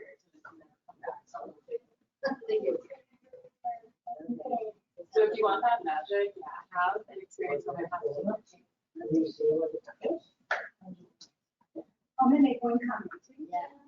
With what's going on today, So the only present just 45 minutes, it's only present. that one had to do. Even if you choose not to do it, So, you don't like it, it's I mean, hard, or there's some people that don't like aspects of it. I mean, I think it's okay to say no. I would prefer. So art is an option. Okay. That's not nice. I'm really sorry. Why would they reject I it? don't start. I'll never go. Okay, so Give me her name, I'll write it down. you were not notified. Thank you. But tell them I'm sorry, but I didn't know that. You weren't out. Pediatrics, so they're like, I know there are two offices, but like, I have this feeling that, especially with the COVID vaccine, I know it's going to, but I feel like there's going to be some type of, like, I don't know, I'm not family to it, but I feel like there's some type of, like, I don't think it's going to be like an all, but I feel like there's going to be an answer to like Netflix, subscription, that it's going to be able to. That sounds weird, but. No. There's some type of like connection there. We're on it, that's nothing else. We've heard everything. That's why I'm like, I know that there's some. What you're saying is music warriors. You know what I mean? Trust yourself. Yeah. Especially when they really feel.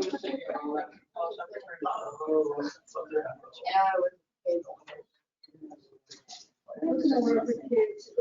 This is the lady. I'm at the end of my. This is the beginning.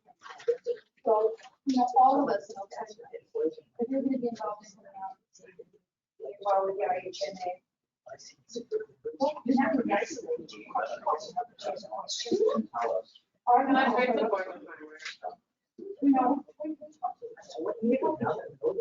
That's why you're not gonna be alone. You're just don't have.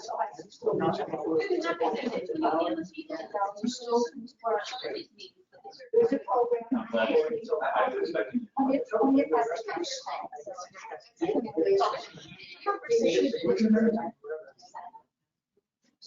Just under. But that's a program. We were in class.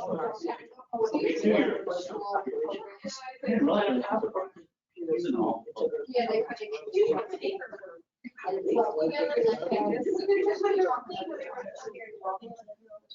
All the administration. Basically, you're the one paying for their kids' college.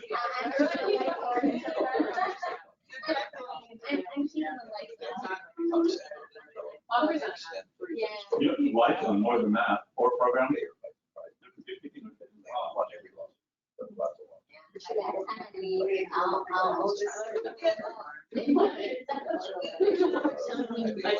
But hey, it's the same amount I would pay if I would see, and then what's. Yeah. People in this. Europe. If they don't do that, They just don't use on their own. unfortunately, it limits what you can do. To be honest, Surgery, it's designed. neurosurgery, dermatology, aesthetic dermatology. They don't want to do homeopathy.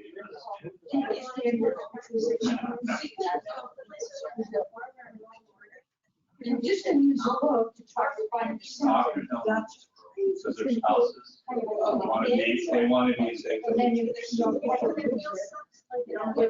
40 remedies. Well, it's even more. Yeah. And get really into a.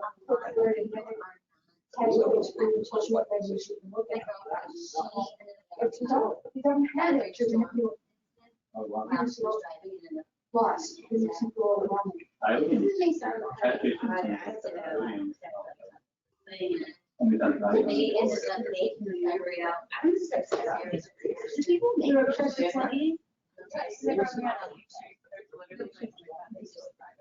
Well, it's different if we're finding maybe, I mean, I would. Netflix has a series you can change your mind. I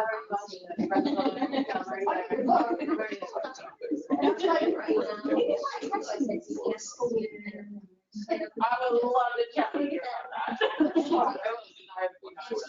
117. Yes. I'm so hard next to That's fair. I would love to.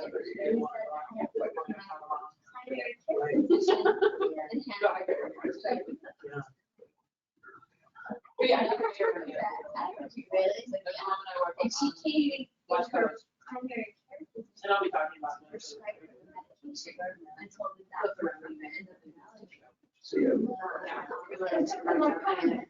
Some more things in there, like, no, I was gonna do it. I'm not ignorant, like, I'm going to take your own medical and like, Yeah. it's actually all the time. Like, that's what actually keeps me. Because I'm not that's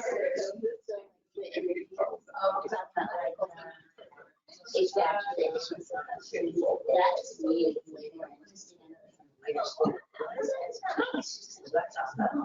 Well, I mean, it's feasible. When you give somebody, and that's when they're teaching you how to talk. You should teach them something else. I had an 8-minute shoot. Yeah, Yeah, I have 8-minute shoot. But because the patient might not understand. But it's not, it's not like you're going to have a, and there are a whole bunch of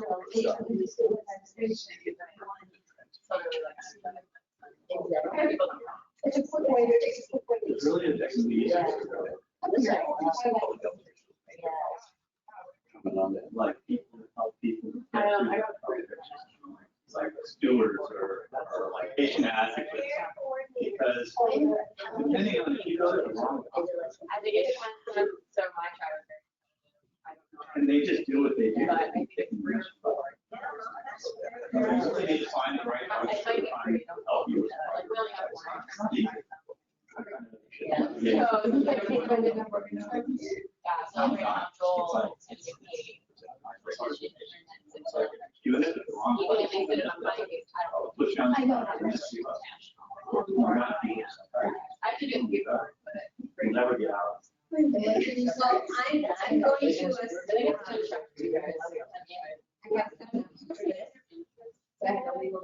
have some. We are doing private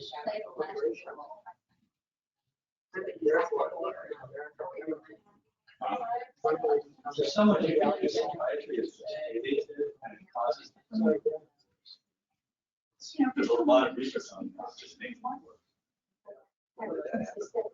And the patients become, it's like this. It's easy to do. You put them on steroids, it becomes a whole nother beast. It's the same as I get.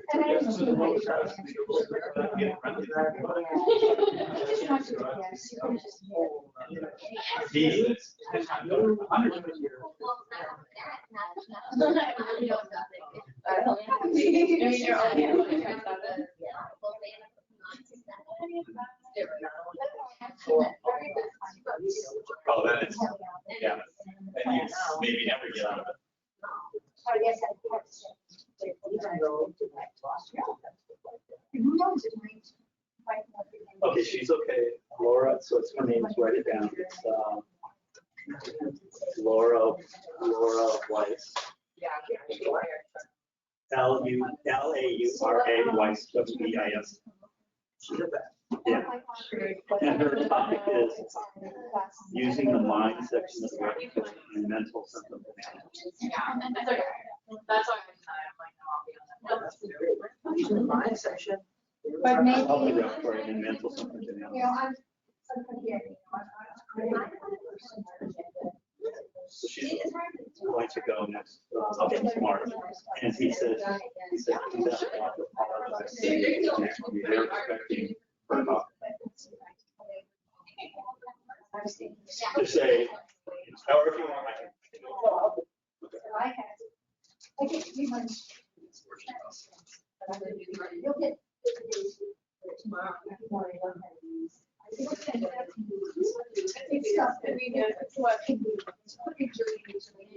Okay, so we're gonna reconvene here, and before as Dr. DeAdam is getting her presentation together, I just want to put out a special apology to all our veterinary attendees today, and especially to Dr. Laura Weiss. I'm so sorry that I knew nothing about your speaking today.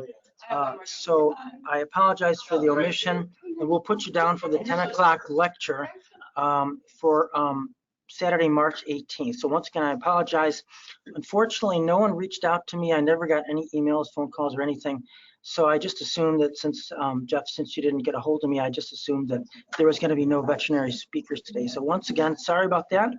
And Jeff, if you don't hear from me in the future, please give me a call. My office is 708-429-2992. My home phone number is 708-301-8560. My email, as you know, is rjsignori, S-I-G-N-O-R-E, @gmail.com. I'm sorry, rjsignori@hotmail.com. And if you don't get a hold of me, just please reach out and by phone, and I'll make sure that we get the right speakers in. This is just email that you should be using. You said that probably from Dr. Jeff, holistic doctor. No, it's just Dr. Jeff. Dr. Jeff at holistic. Just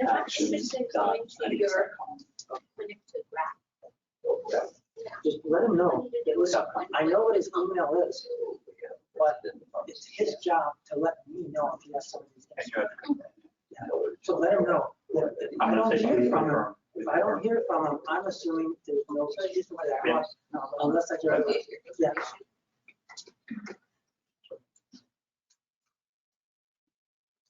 All good. Okay, hi everyone. My name's Ashley. For those of you that don't know me, I work over at the Center for Integral Health with Dr. Shepard and Dr. Fior.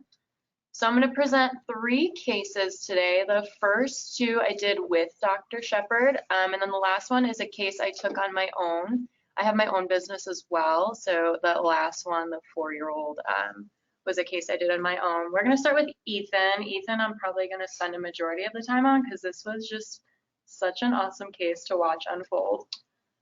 So Ethan started out as Dr. Shepard's patient with a diagnosis of autism spectrum and pandas. I didn't really have the time to explain what both of those are, but I feel like everyone kind of knows what autism is nowadays.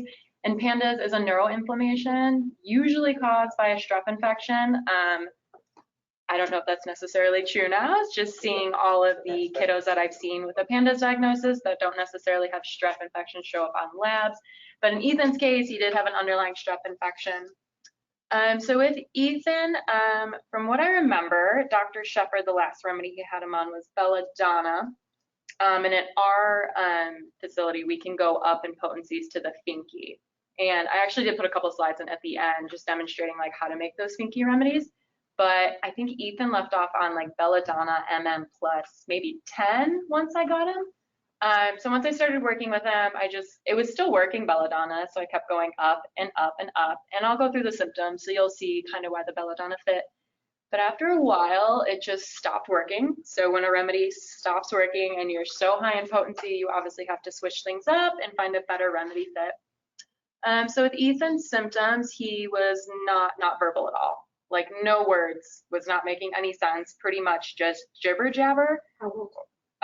He's 10 now, but when I got him handed over, I think he was 9. So I've been working with him for about a year now. And like shrieking, like really high pitched screaming is kind of how he would communicate. There was a lot of stimming too. So like flapping, pinching, a lot of like movement of the arms and pointing. So that's how he was communicating. And there's a really strong OCD picture. The specific thing with Ethan, which when I say this, I'll kind of explain why I chose the remedy that I did decide to move forward with.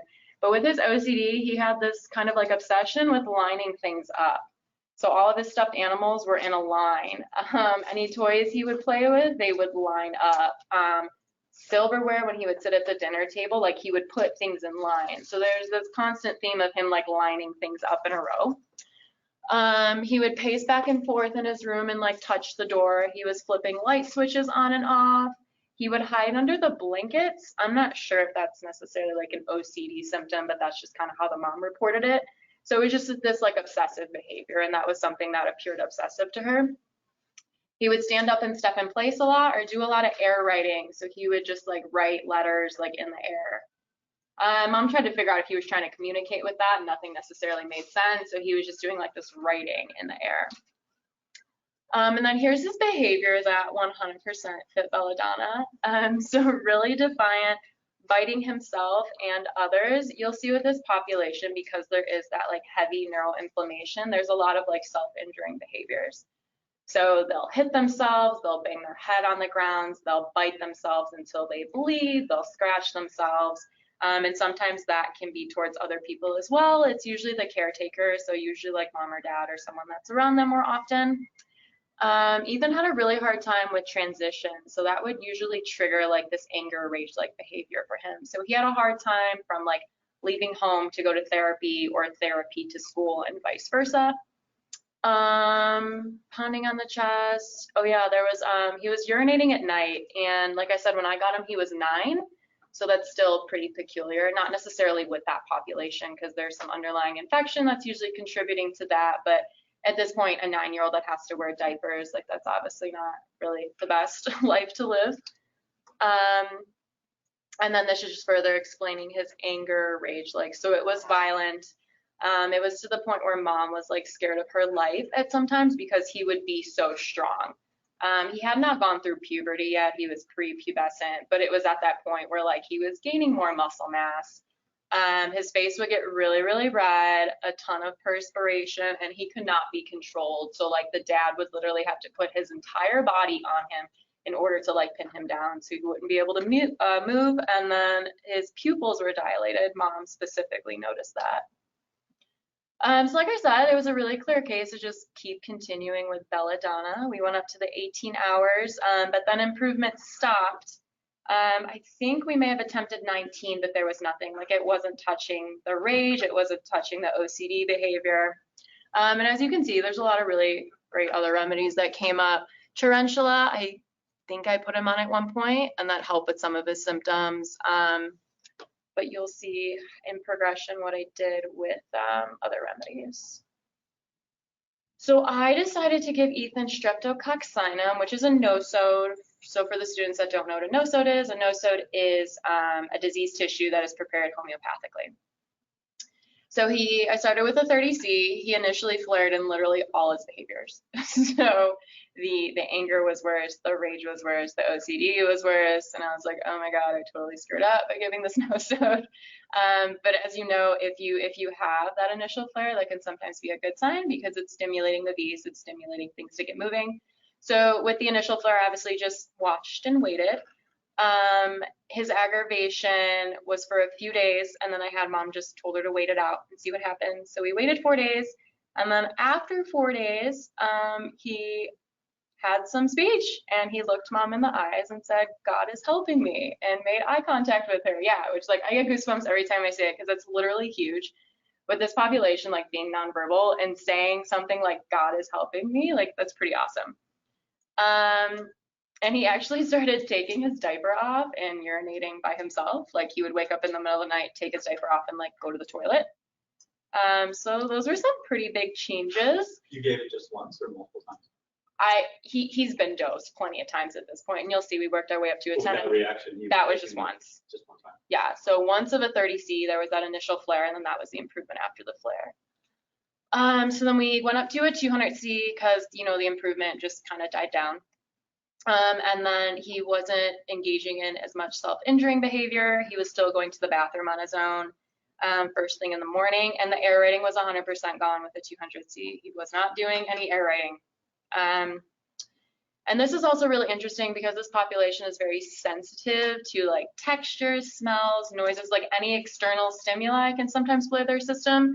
So he was actually wanting to touch like different textures. He was playing with like silly putty, and he at one point was like touching the ground, like touching dirt, playing with sand.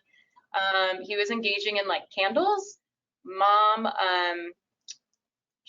I just remember when she came in the office, she wears a lot of perfume. So she herself like really likes heavy scented things. So in the home, Ethan was like going up to candles and smelling them, which that's a really interesting improvement. And he was listening to different types of music.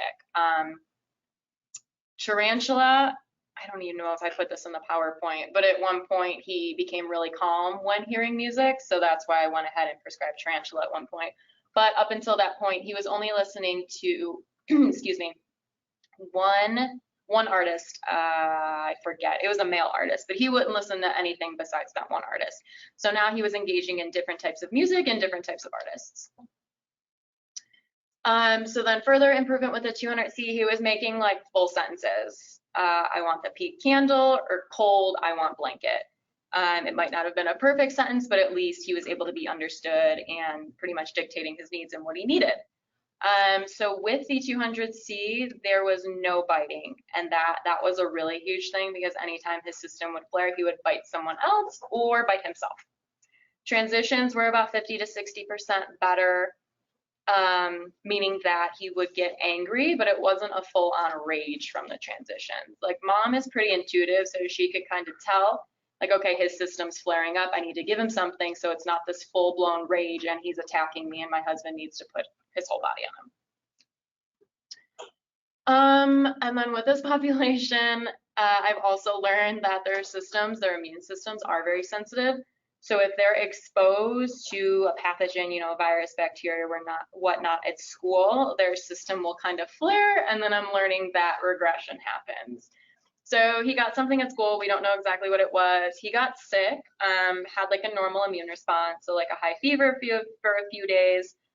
There was some vomiting and diarrhea too, but then after that, literally all of his symptoms returned. So that was fun to kind of just start all over again. And then before that, he was rage-free for about an entire month. So the strep still fit, so I said, let's try a 1M. There was no change with the 1M. Like I said, Mom is pretty intuitive, so in my practice, I really like to empower parents and engage them, like tap into your child's energy, like what do you think they want, what do you think they need? And Mom had a pretty good understanding of homeopathy, so she's like, no, I still think strep's a really good fit, let's try a 10M. So we gave a 10M, and then Ethan had said the next morning, I don't feel well, can I go to the doctor? So that's a really big deal, because at this point he's able to tap into what he needs, and he's also able to communicate what he needs. He was making less noises, using more words, meaning it wasn't like that screeching, shrieking behavior. But the OCD was still there a little bit. So then we went up some more. We went up to a 50M. And then with the 50M, he further was able to express what he needs. So he is in a school for like special needs kids. So they have different rooms, and one room that they have is called like a sensory room. So there's like a bunch of pillows, there's no pointy edges, there's pretty much nowhere he can get hurt, so he can express himself, like his anger in that room.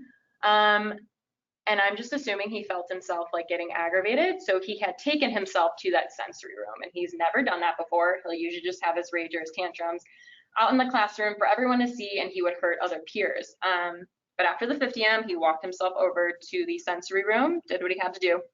OCD behaviors were 80% gone at this point, and he has not urinated in the night for about 3 months since going up to the 50M. I didn't want to go in full detail, but with nosodes, at least in my practice, I've learned that it's usually not like just a nosode, like you also need other remedies to support the whole process. So a lot of the times Ethan would flare around a full moon, which can be interpreted a lot of different ways, but in this community, I've just seen that that's usually like parasites. You usually would want more keynotes or like indicating behaviors for you to go ahead and use CINA. CINA is like a lot of picking of the nose, of the butt. They usually have a really strong like behavioral picture too, so they get like really violent, like they'll break things.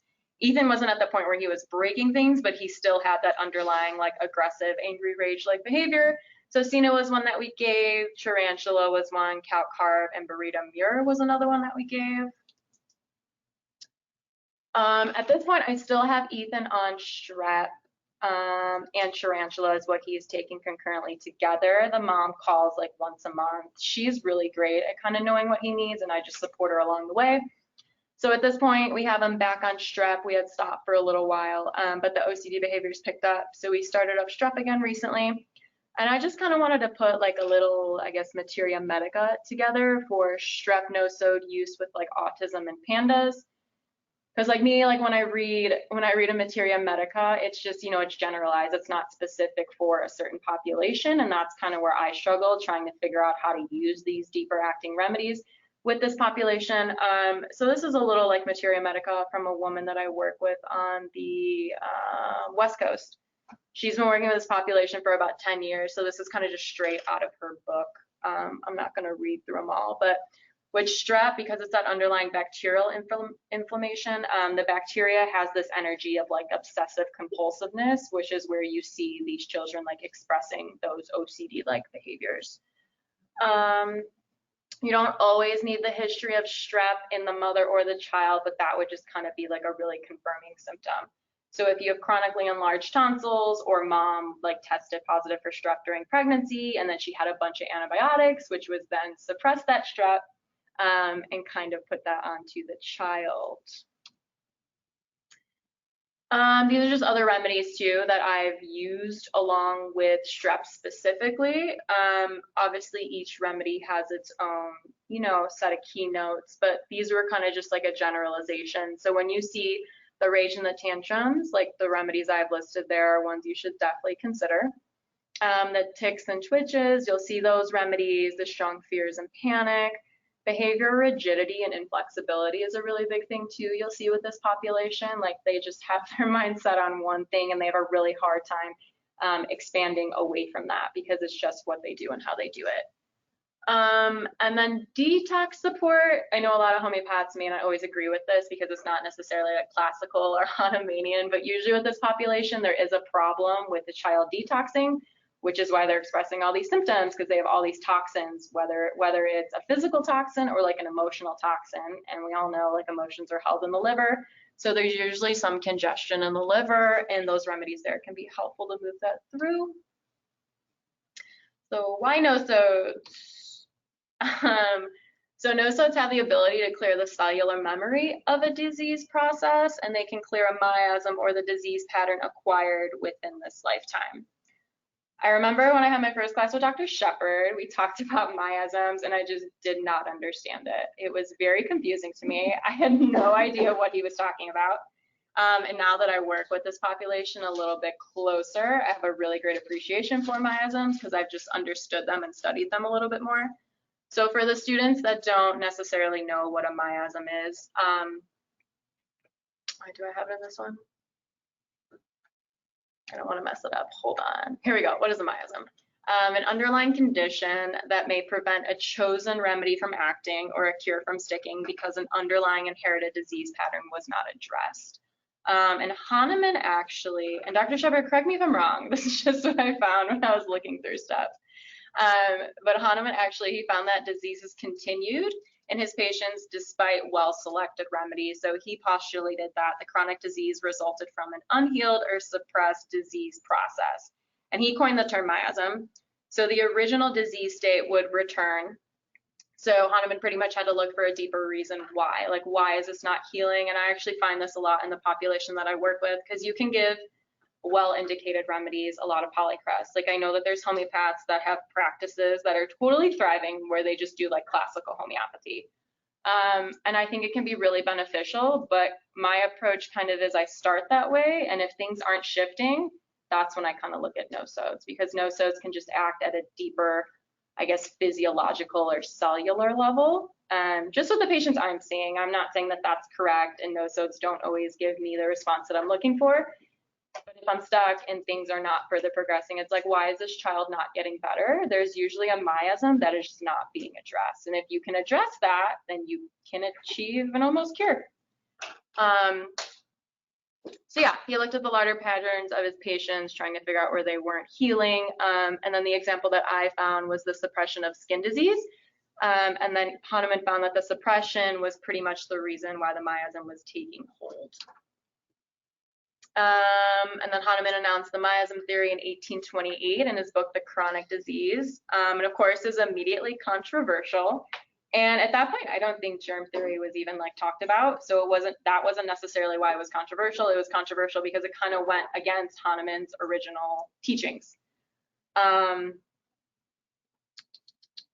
word miasm is Greek, right? So then when you translate it, it translates into pollution, stain, or miasma. So kind of how I understand it and interpret it is that if you have this miasm, it's literally polluting your system.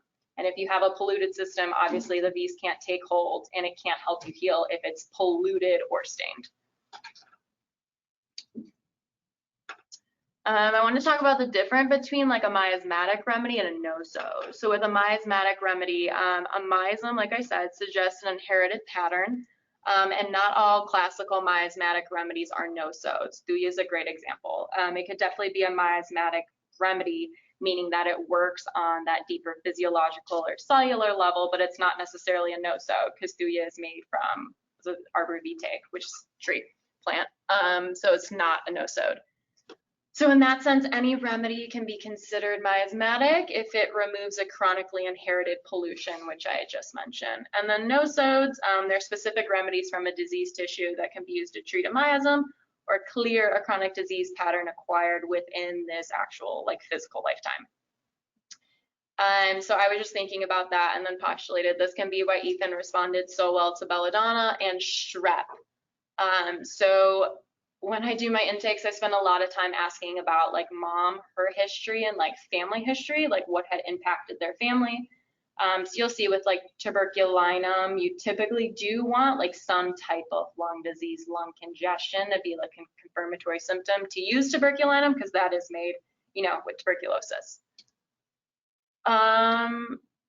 So yeah, when I talked to Ethan's mom, she said that her grandmother died of rheumatic fever. So then for me, that kind of put on like, you know, a little light here. It's like, okay, well, like maybe let's investigate possibly using strep.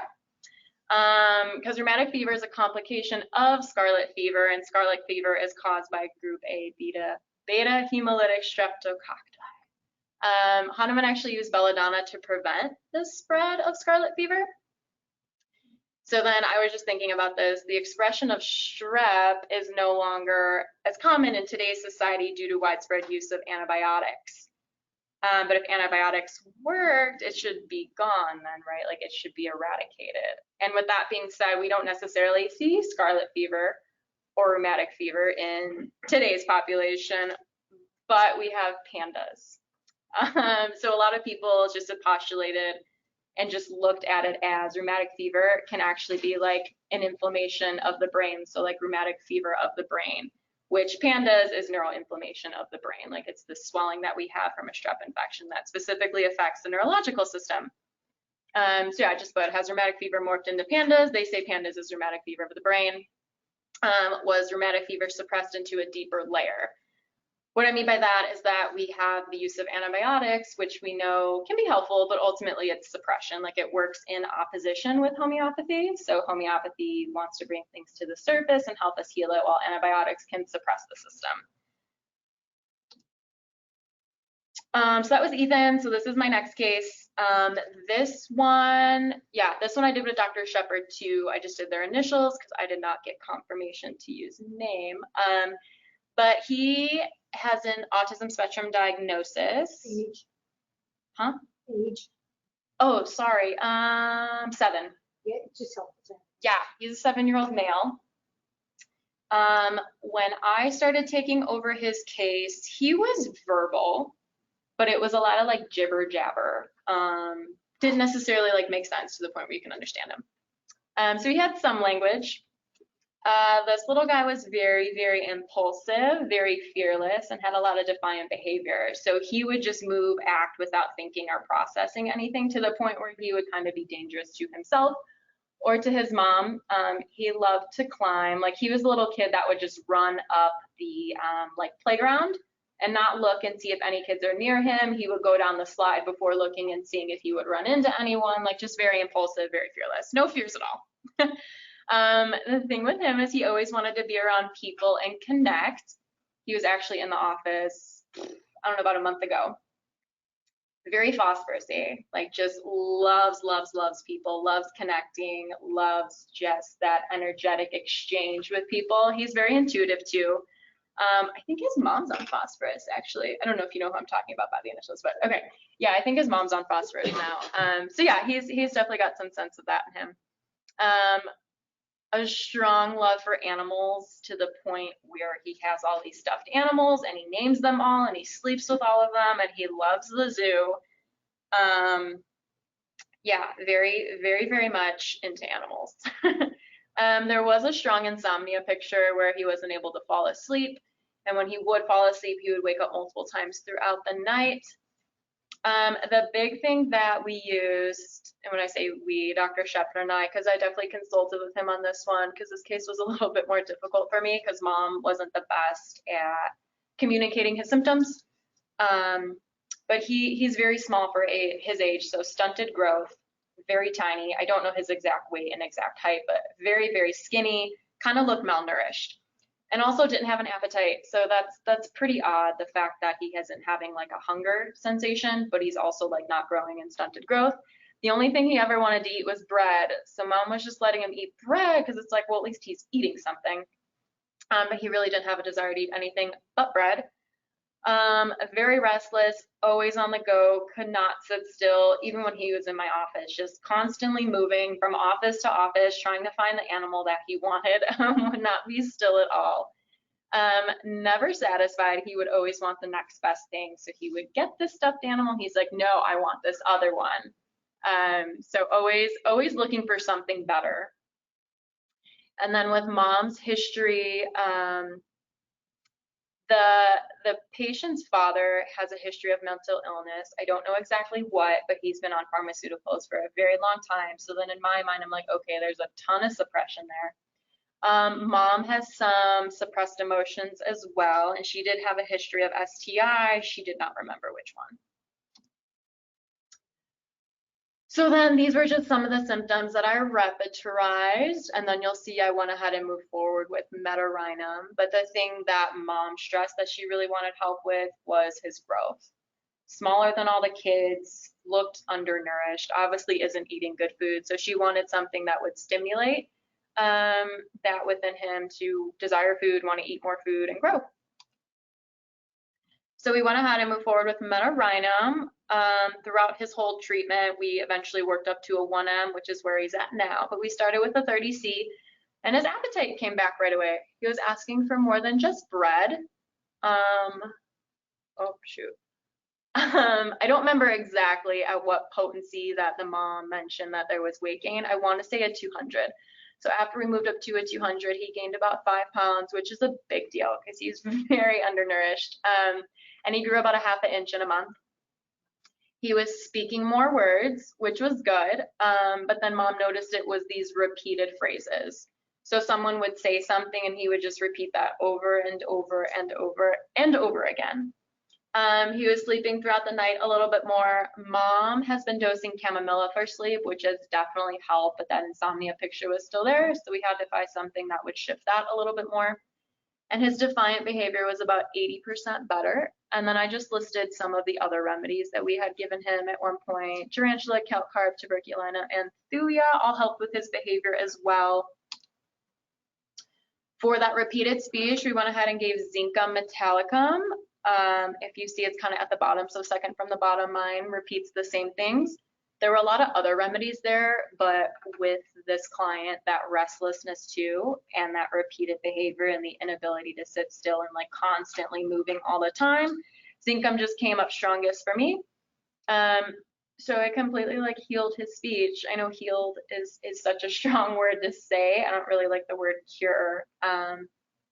But he's walking, talking, he's thriving. He came in the office, like he still is pretty restless, but he was having full-on conversations with me. We were talking about things. The mom sends me email updates. And she's like, he's thriving, he's doing great. Thank you so much to you and Dr. Shepard. So I really haven't talked to her about her child in probably like a few weeks. And at that point, she usually would send me updates like weekly just to like keep things going. But he's been great. There's really been no need. There's not been any indicators. Nothing's come up to continue care. Mom's pretty happy with the results. And then this is my last client. So this is one that I saw on my own, and these cases are my absolute favorite. This is a 4-year-old male. Intense anger to the point where it's very scary, because he's like desiring to kill, and he's 4 years old. Mom has no clue why. But obviously once we had the conversation, uncovered things, it made a little bit more sense. But mom was looking for assistance because she is pregnant with her 3rd child. And this little 4-year-old was punching the stomach saying, I want to hurt this baby. She described it as a Dr. Jekyll and Mr. Hyde type energy. So he's an angel 1 minute and then switches over to being very devil-like. He had no remorse. Very angry, you know, just violent, hitting, kicking, screaming, wanting to destroy. And then he would calm down and be like, I love you, Mom, and give her hugs and kisses. So that was really odd and like peculiar to her. Like, what is going on here? Like, you're not feeling remorse. This is very unusual. Always wanting to disobey, resist. He needs to be the dominant one. He has an older brother and he dominates his older brother, where he'll like stand on top of him on all 4s. So very animalistic like, and you'll see throughout the case, there's this theme of like animal and like survival mode. But a lot of biting, kicking, screaming, thrashing, arching his back. Mom specifically said, and as I was mentioned previously, you want the client to give up that information without you asking them, because that's going to stand out more when you're trying to find a remedy. So mom said he moves in a slithering type of movement when he had a tantrum. So she's like, his body literally goes back and forth like this. And there was a lot of like clenching and wrapping his body like around her to try to hurt her. He would bang his head on the floor. He's very territorial, so he started peeing in the house. Like he would take off all of his clothes, go stand in a corner, hold his stuff, and literally like pee all over the walls. He would destroy everything in his path. So he started coloring on the walls. He would punch walls and break them and like kick them in. A very destructive little guy. The only thing that made it better is if mom literally physically picked him up and took him outdoors. So obviously when she was pregnant, she couldn't do that. I think there's a whole like jealous picture too that comes up too with this, that I kind of saw unfold the more and more I talked to them. But yeah, the only thing that made it better was taking him outside when he was having these like rage-like episodes. His favorite animal is a snake or a Komodo dragon. He craved meat. He would bite into raw meat and salivate when he saw raw meat. So in my mind, that's very like animalistic as well, the salivating and like the raw meat. He preferred to be naked, not necessarily to be like inappropriate, but he said he doesn't like to have clothes on. They're too tight. He's very manipulative.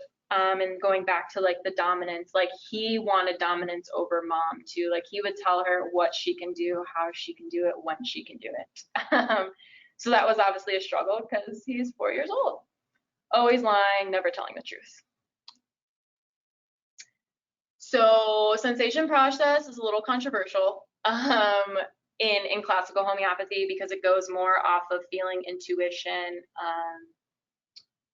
So I'm trying to balance like what kind of works for me in my practice, but what I've seen is if the mom's open to it and she's really intuitive, I'll really tap into that process. So what it is, it's like a guided meditation. You have the mom close their eyes, you ask guided questions to get them like out of their head into their body, and sometimes that can give you an insight to like a deeper acting remedy. Not always, but I try to do like a mix of like classical homeopathy and then combine more of an intuitive approach with it.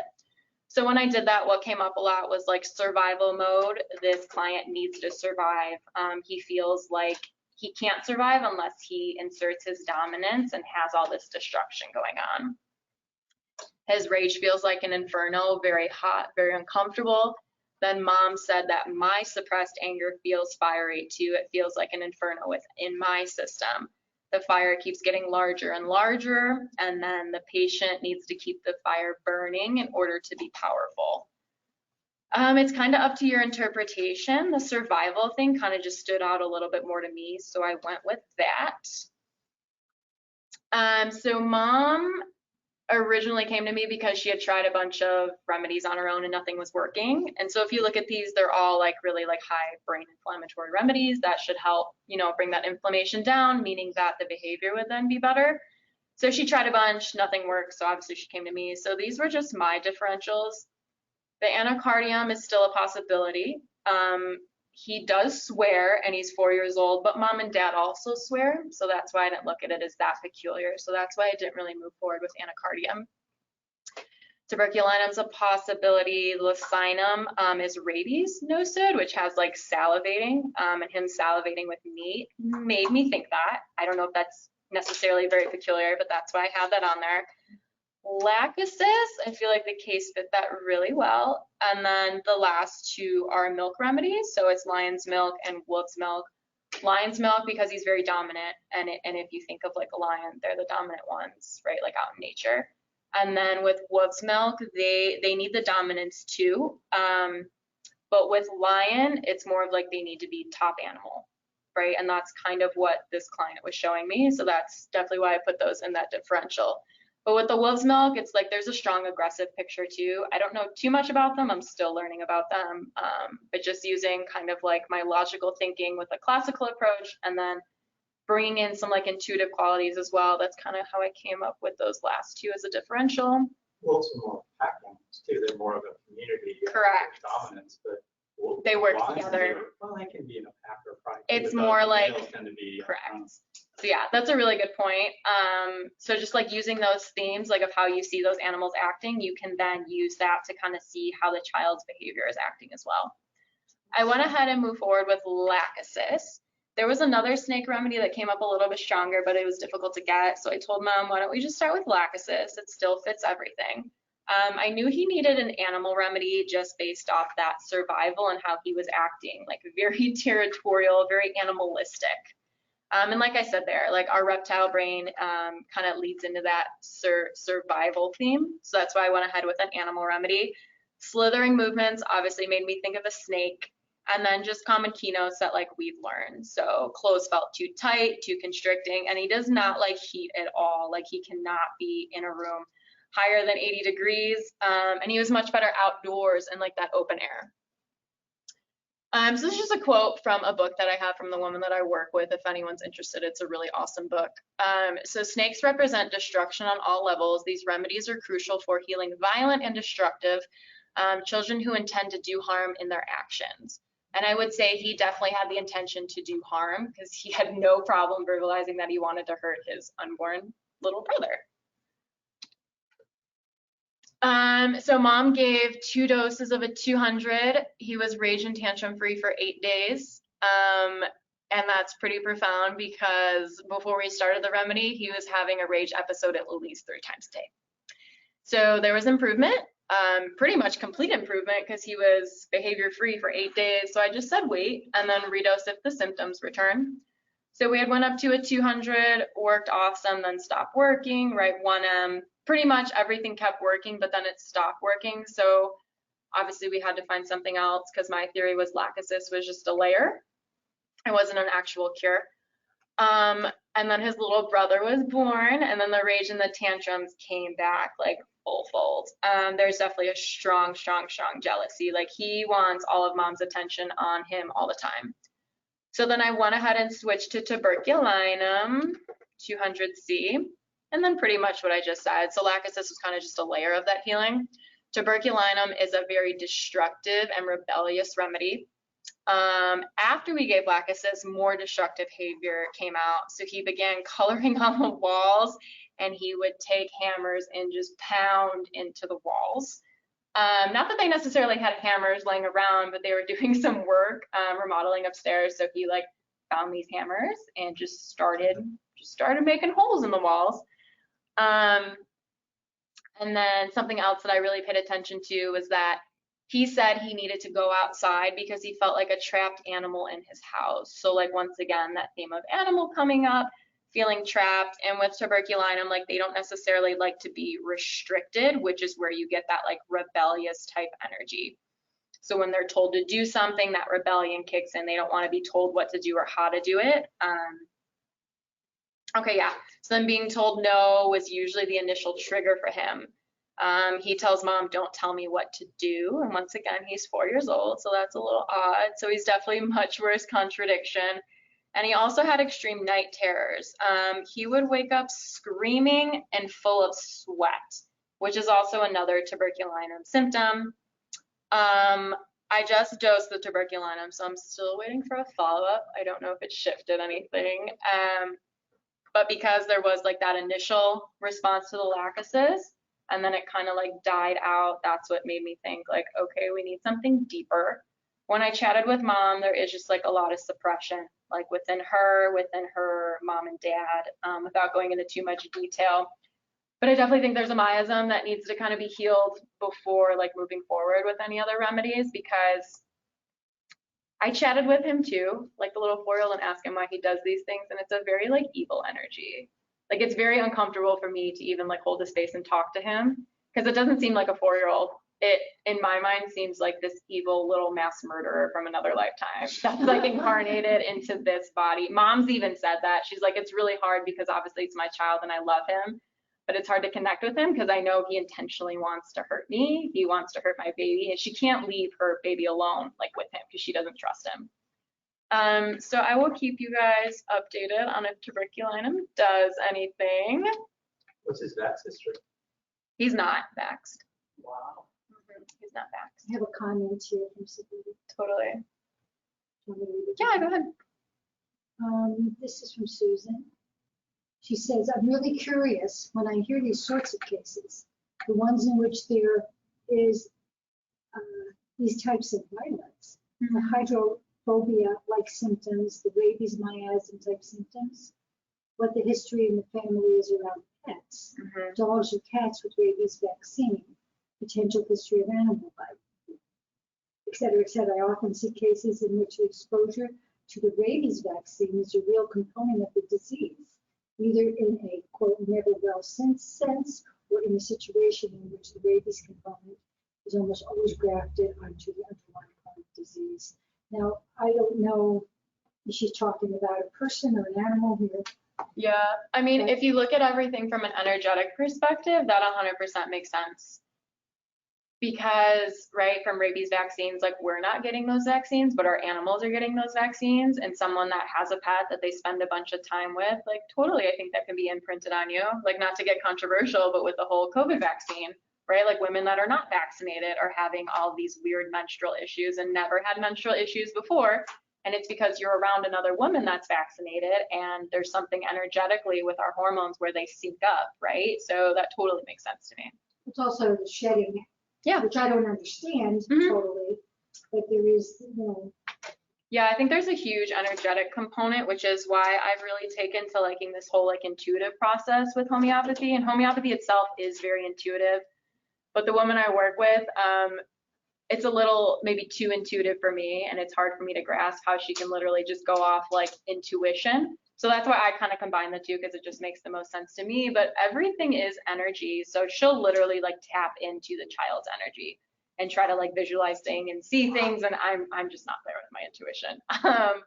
But I think the whole intuition perspective can be very, very helpful for sure, because just understanding energy, how it moves, how it works, how it like affects us, I think is something that's really beneficial to this population, because they're not verbal usually. Like this little 4-year-old was, right, he just has rage and anger and tantrums, but a lot of the kids on the spectrum or with pandas like can't communicate what they're feeling, how their environment affects them. So that's where it's like, well, you can't tell me anything. Mom has a hard time telling me anything. Like, what are you supposed to do?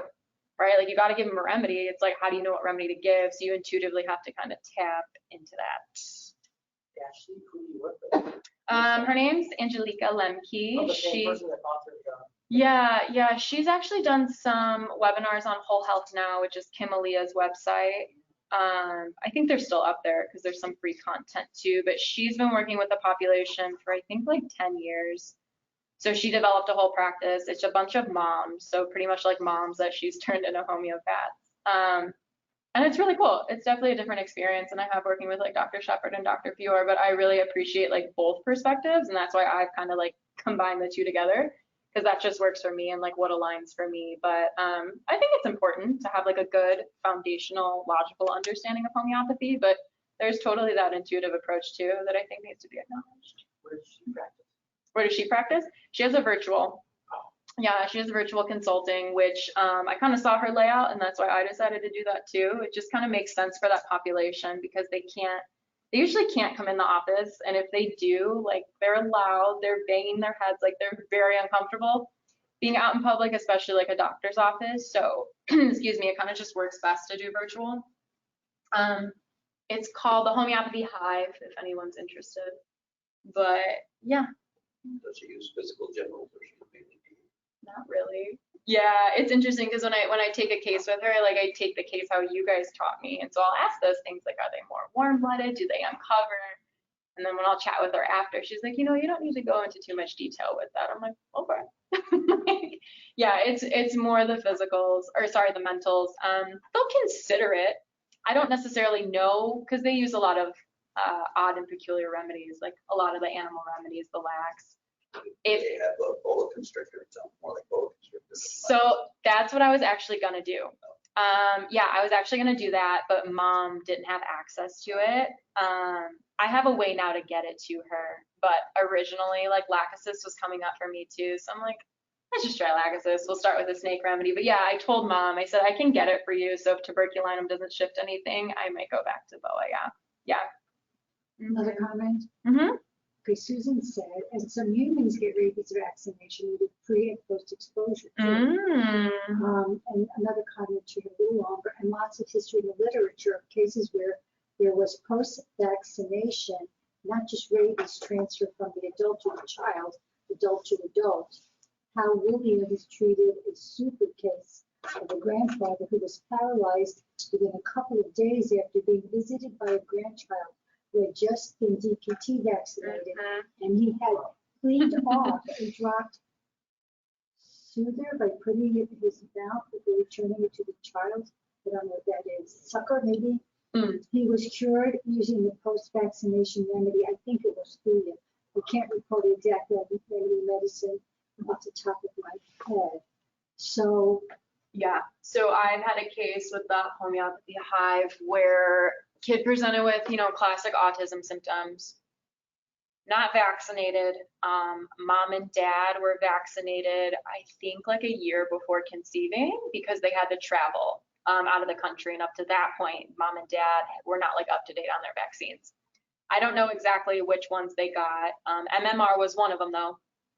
Or maybe it was just like one of them, just measles or something because they were traveling. And then they conceived their child a year later. Like I said, total autism-like symptoms. And with how Angelica does remedies, it's more of like the energetic essence, right? So this kid was expressing the energetic essence of like MMR, right? Because if you look at a kid that is vaccinated with the MMR, they have all these symptoms. While this kid was not, we still went ahead and did like an MMR clear. And if you guys are interested, I can explain what a clear is a little bit more. But so we gave the MMR remedy and he's all better. So it's like, right, he wasn't vaccinated. That's not actually in his system, but somehow that was energetically imprinted and like passed down. Mom was probably vaccinated. Correct. That's what I said. Mom was. So yeah, I see that a lot where it's like kids not vaccinated, but mom or grandparents were. And if they haven't cleared that, then that totally gets imprinted and passed down. So I have a question just to clear up semantics. Joel, do you call that epigenetics? Epigenetics would be the possible mechanism. But just to say miasms are acquired as well as inherited. Yeah, I would agree. Which you didn't have on the slide, you only put inherited. Got it. Okay. Yeah, I totally agree with that. Yeah, I don't see why not. Yeah. Any other questions? What would make you, so you mentioned the lycinum. Hydrophobia. Yeah, lycinum. Mm-hmm. So it's salivation, but I also think, what else would make you think of that? So the aggressive behaviors too. Salivation, I know keynote symptoms is the hydrophobia, the can't handle water, water and all that. Would you ask, would that be a common symptom for these kids to be afraid of the bath or afraid of water? I'd say that's more common actually. So that's why I may not necessarily use it because it's not necessarily that peculiar. I'd say probably 90% of like kids that I see that are on the spectrum, they don't want to take baths, they don't want to shower, they don't want water on their face. Not to say you can't include it and use it, it can be helpful, but what attracts me to this population is because it's so difficult to find that odd and peculiar. You really gotta like dive into it deeper, and I just that interests me. That's really fun to me.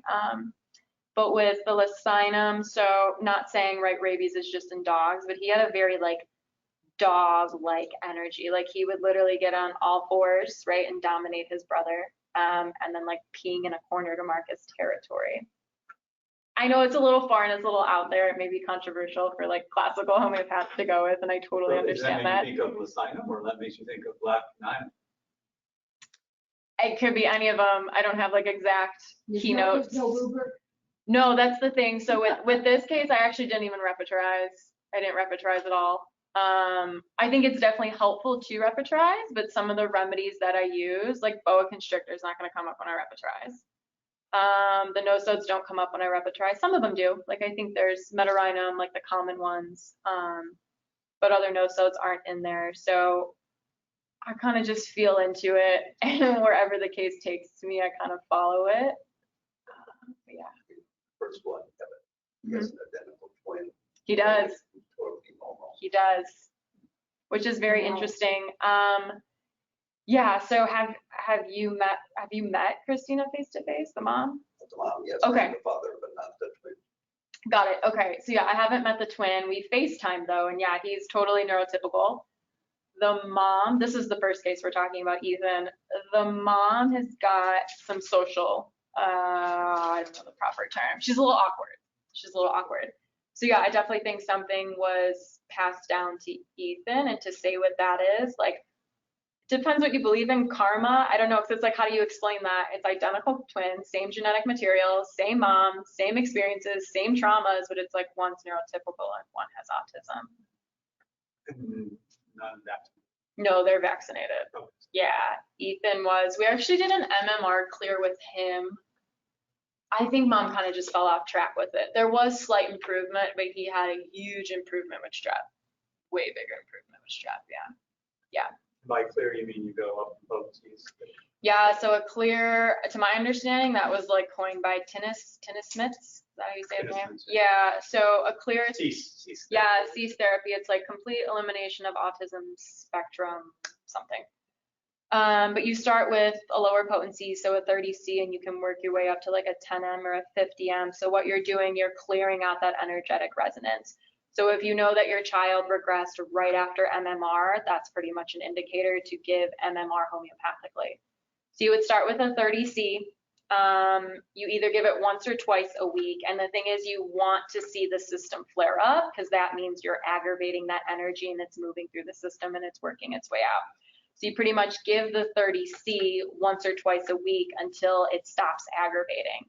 When it stops aggravating, then you would go up to a 200C potency, and then do that until that stops aggravating, and so on, and you go up and up and up and up. Till 10M. Yeah, 10M or 50M, yeah.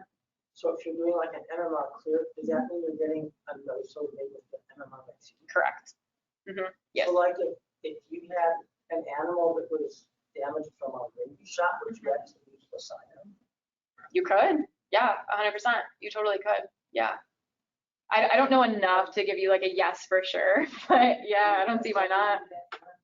You can. I usually try to see which remedy matches the symptoms. So it's like they don't like the sun. And things like that. So I will say you do, at least with this population, you want a core constitutional remedy. So you're not just giving a clear because their system is already so imbalanced, then you go ahead and give them clear and just makes them way more imbalanced because it's such a strong energetic resonance that's stirring up their system. So you usually want to find a really good constitutional first and give them that along with the clear. It's usually not recommended to do just a clear. Okay, so you're saying they're intercurrent? Or Yeah. Okay. Yeah. One question about the MMR, because I have a patient who has a son who is absolutely damaged by MMR. But the boy now is 22. No good. It's probably not going to shift anything. The sooner you do it, the better chance you have of like recovery. Yeah. In my opinion, it's always worth a try, right? Because it's just homeopathy, right? You're not going to do any damage. So like that'd be awesome if it worked. I just haven't seen it work when it's that far out. Yeah, because that's so embedded and imprinted in the system at this point. Is it, and I know that you don't have years and years of experience. Yeah. In your intuitive opinion, Yeah. is it possible if you, let's say you see a constitutional, I mean, it's kids on, adults on medication now. Yeah. Is it possible that if you start treating them, you can have their layers regress to the point that the MMR would be useful again? Oh, I see what you're saying. Because if that's underlying, like a miasm might be underlying, would something like that be considered a? Have to recognize it. We don't have a big grouping of MMR. Correct. It was done with MMR. That's the problem with doing this and why it's controversial is because like there's no proving. Like I have conversations with Dr. Fior where I want to do this. It's like, well, there's no proving. How do you know? And I'm like, I don't know. Like it just feels like I should give this. So it's hard to say. It's empirical, right? Yeah. I would agree with that. Yeah. And you can always do it. Get a group of people. Totally. Who don't take the remedy and record it. Yeah. So in Dr. And PP, that's what they're doing. Remedies aren't Yeah. proven. Sometimes it's just clinical experience. 100%. And then you do a short little proving, then you add stuff. You get modalities, you Yeah. get additional mental. Sometimes you get other little syndromes in there. Yeah. Then you can, Yeah, so with Dr. Lemke's book, she has like little clinical pearls or provings because she's been working with the population for 10 years. So she kind of has developed her own like little materia medica.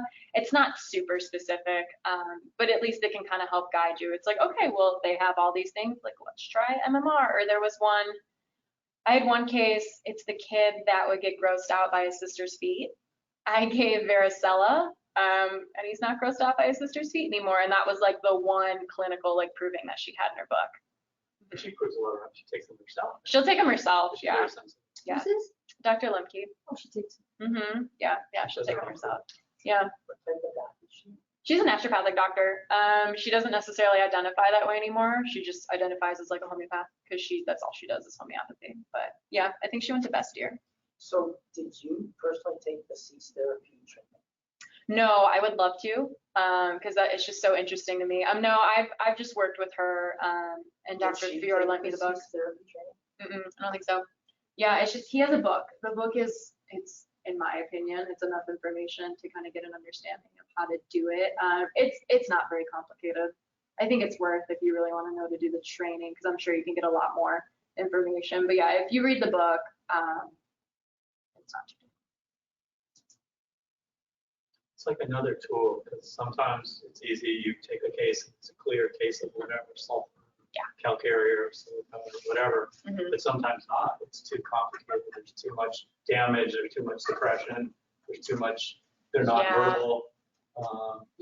That's another thing. Tool, another way to get into the case. There's a ton of suppression, and please, Dr. Fior, Dr. Shepard, speak up about it. But I just feel like when there's so much suppression, like you just need something deeper.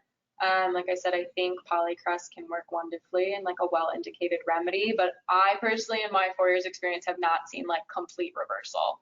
Whereas like I've seen a few complete reversals with like a no-sode or a deep-acting miasmatic remedy and then like a really good polycrest. That's just my experience. Okay, and Susan says thanks for another interesting couple of hours. I really enjoyed this freewheeling discussion. We're freewheeling now. Love it. They are meaningful and full of useful things. I love it too. Cool. So we all love it. Cool. We appreciate the comment. Thank you. Thank you. If anyone wants to stick around 5 minutes, I can explain the Finky remedy. I just kind of made like some pictures to further explain it. Sure. So we do this at Center for Integral Health because we have patients that we've had for forever, and right, they keep responding to remedies. So like, what do you do once you get to an MM potency? Because that's all we have. That's the highest potency we have. So you have to dilute it to make it stronger. So what we do is you're going to take the MM pellets, crush them up. We just take a hammer and crush them up like in an envelope. And you're going to put it in the empty bottle, which I labeled as 1. You're gonna put that bottle under like a full stream of water, a really light stream, and you're gonna let that water run for an hour, right? So then you're diluting that remedy with 1 hour's worth of water. Okay, so after it runs for an hour, which is that number 1 that I labeled, you are gonna shake it vigorously, and then you are gonna pour it into just an alcohol, a bottle that just has alcohol, right? So after you take the water remedy that's run for an hour, put that in alcohol, you're gonna shake that up, and then that essentially is like your mother tincture.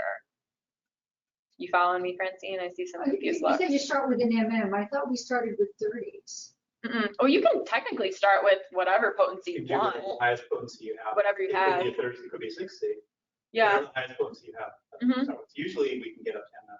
yeah. Not on At the office, we have up to MN, so that's like our highest potency is MM, right? So then what do you Does do that with mean you MM? had to have given the at that time, and then it's no longer working, and Yeah. then you, Yep. and then you dilute it? So if you were to start with a 30C, you would have to assume that the 30C stopped working, and you're not gonna go up to a 200 or a 1M, which is typical. Realistically, you would if you have a 201M. Before you become thinking. Yeah. Technically, you go up if you have those potencies available, but sometimes people don't have those potencies available. So this is just an easy way to dilute it to make it stronger, right?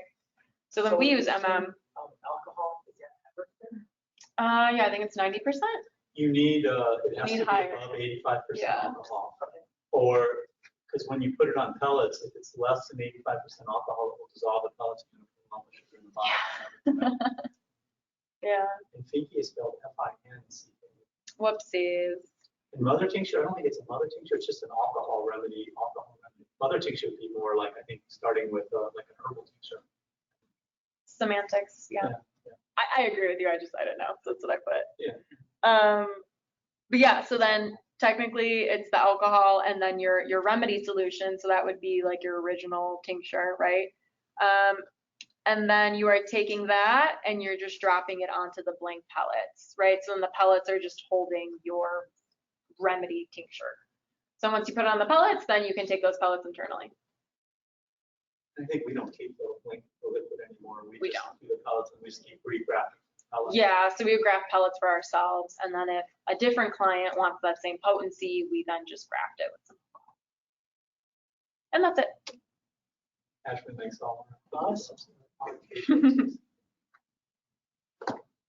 Thanks, that was really helpful about that. Yeah, Thank you. you're so welcome. I don't think we have any questions. Everything is kind of status quo. Cool. They're closing out this. Yes, let me just say about the next meeting.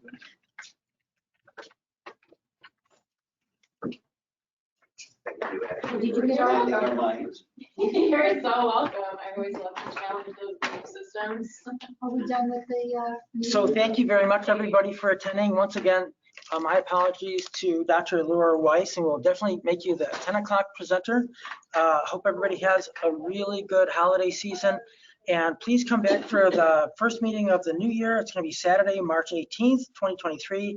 Like I said, Dr. Weiss will be the first 10 a.m. presenter, and look forward to seeing you then. Bye now. Thank you, everybody. Signing on. Meeting is-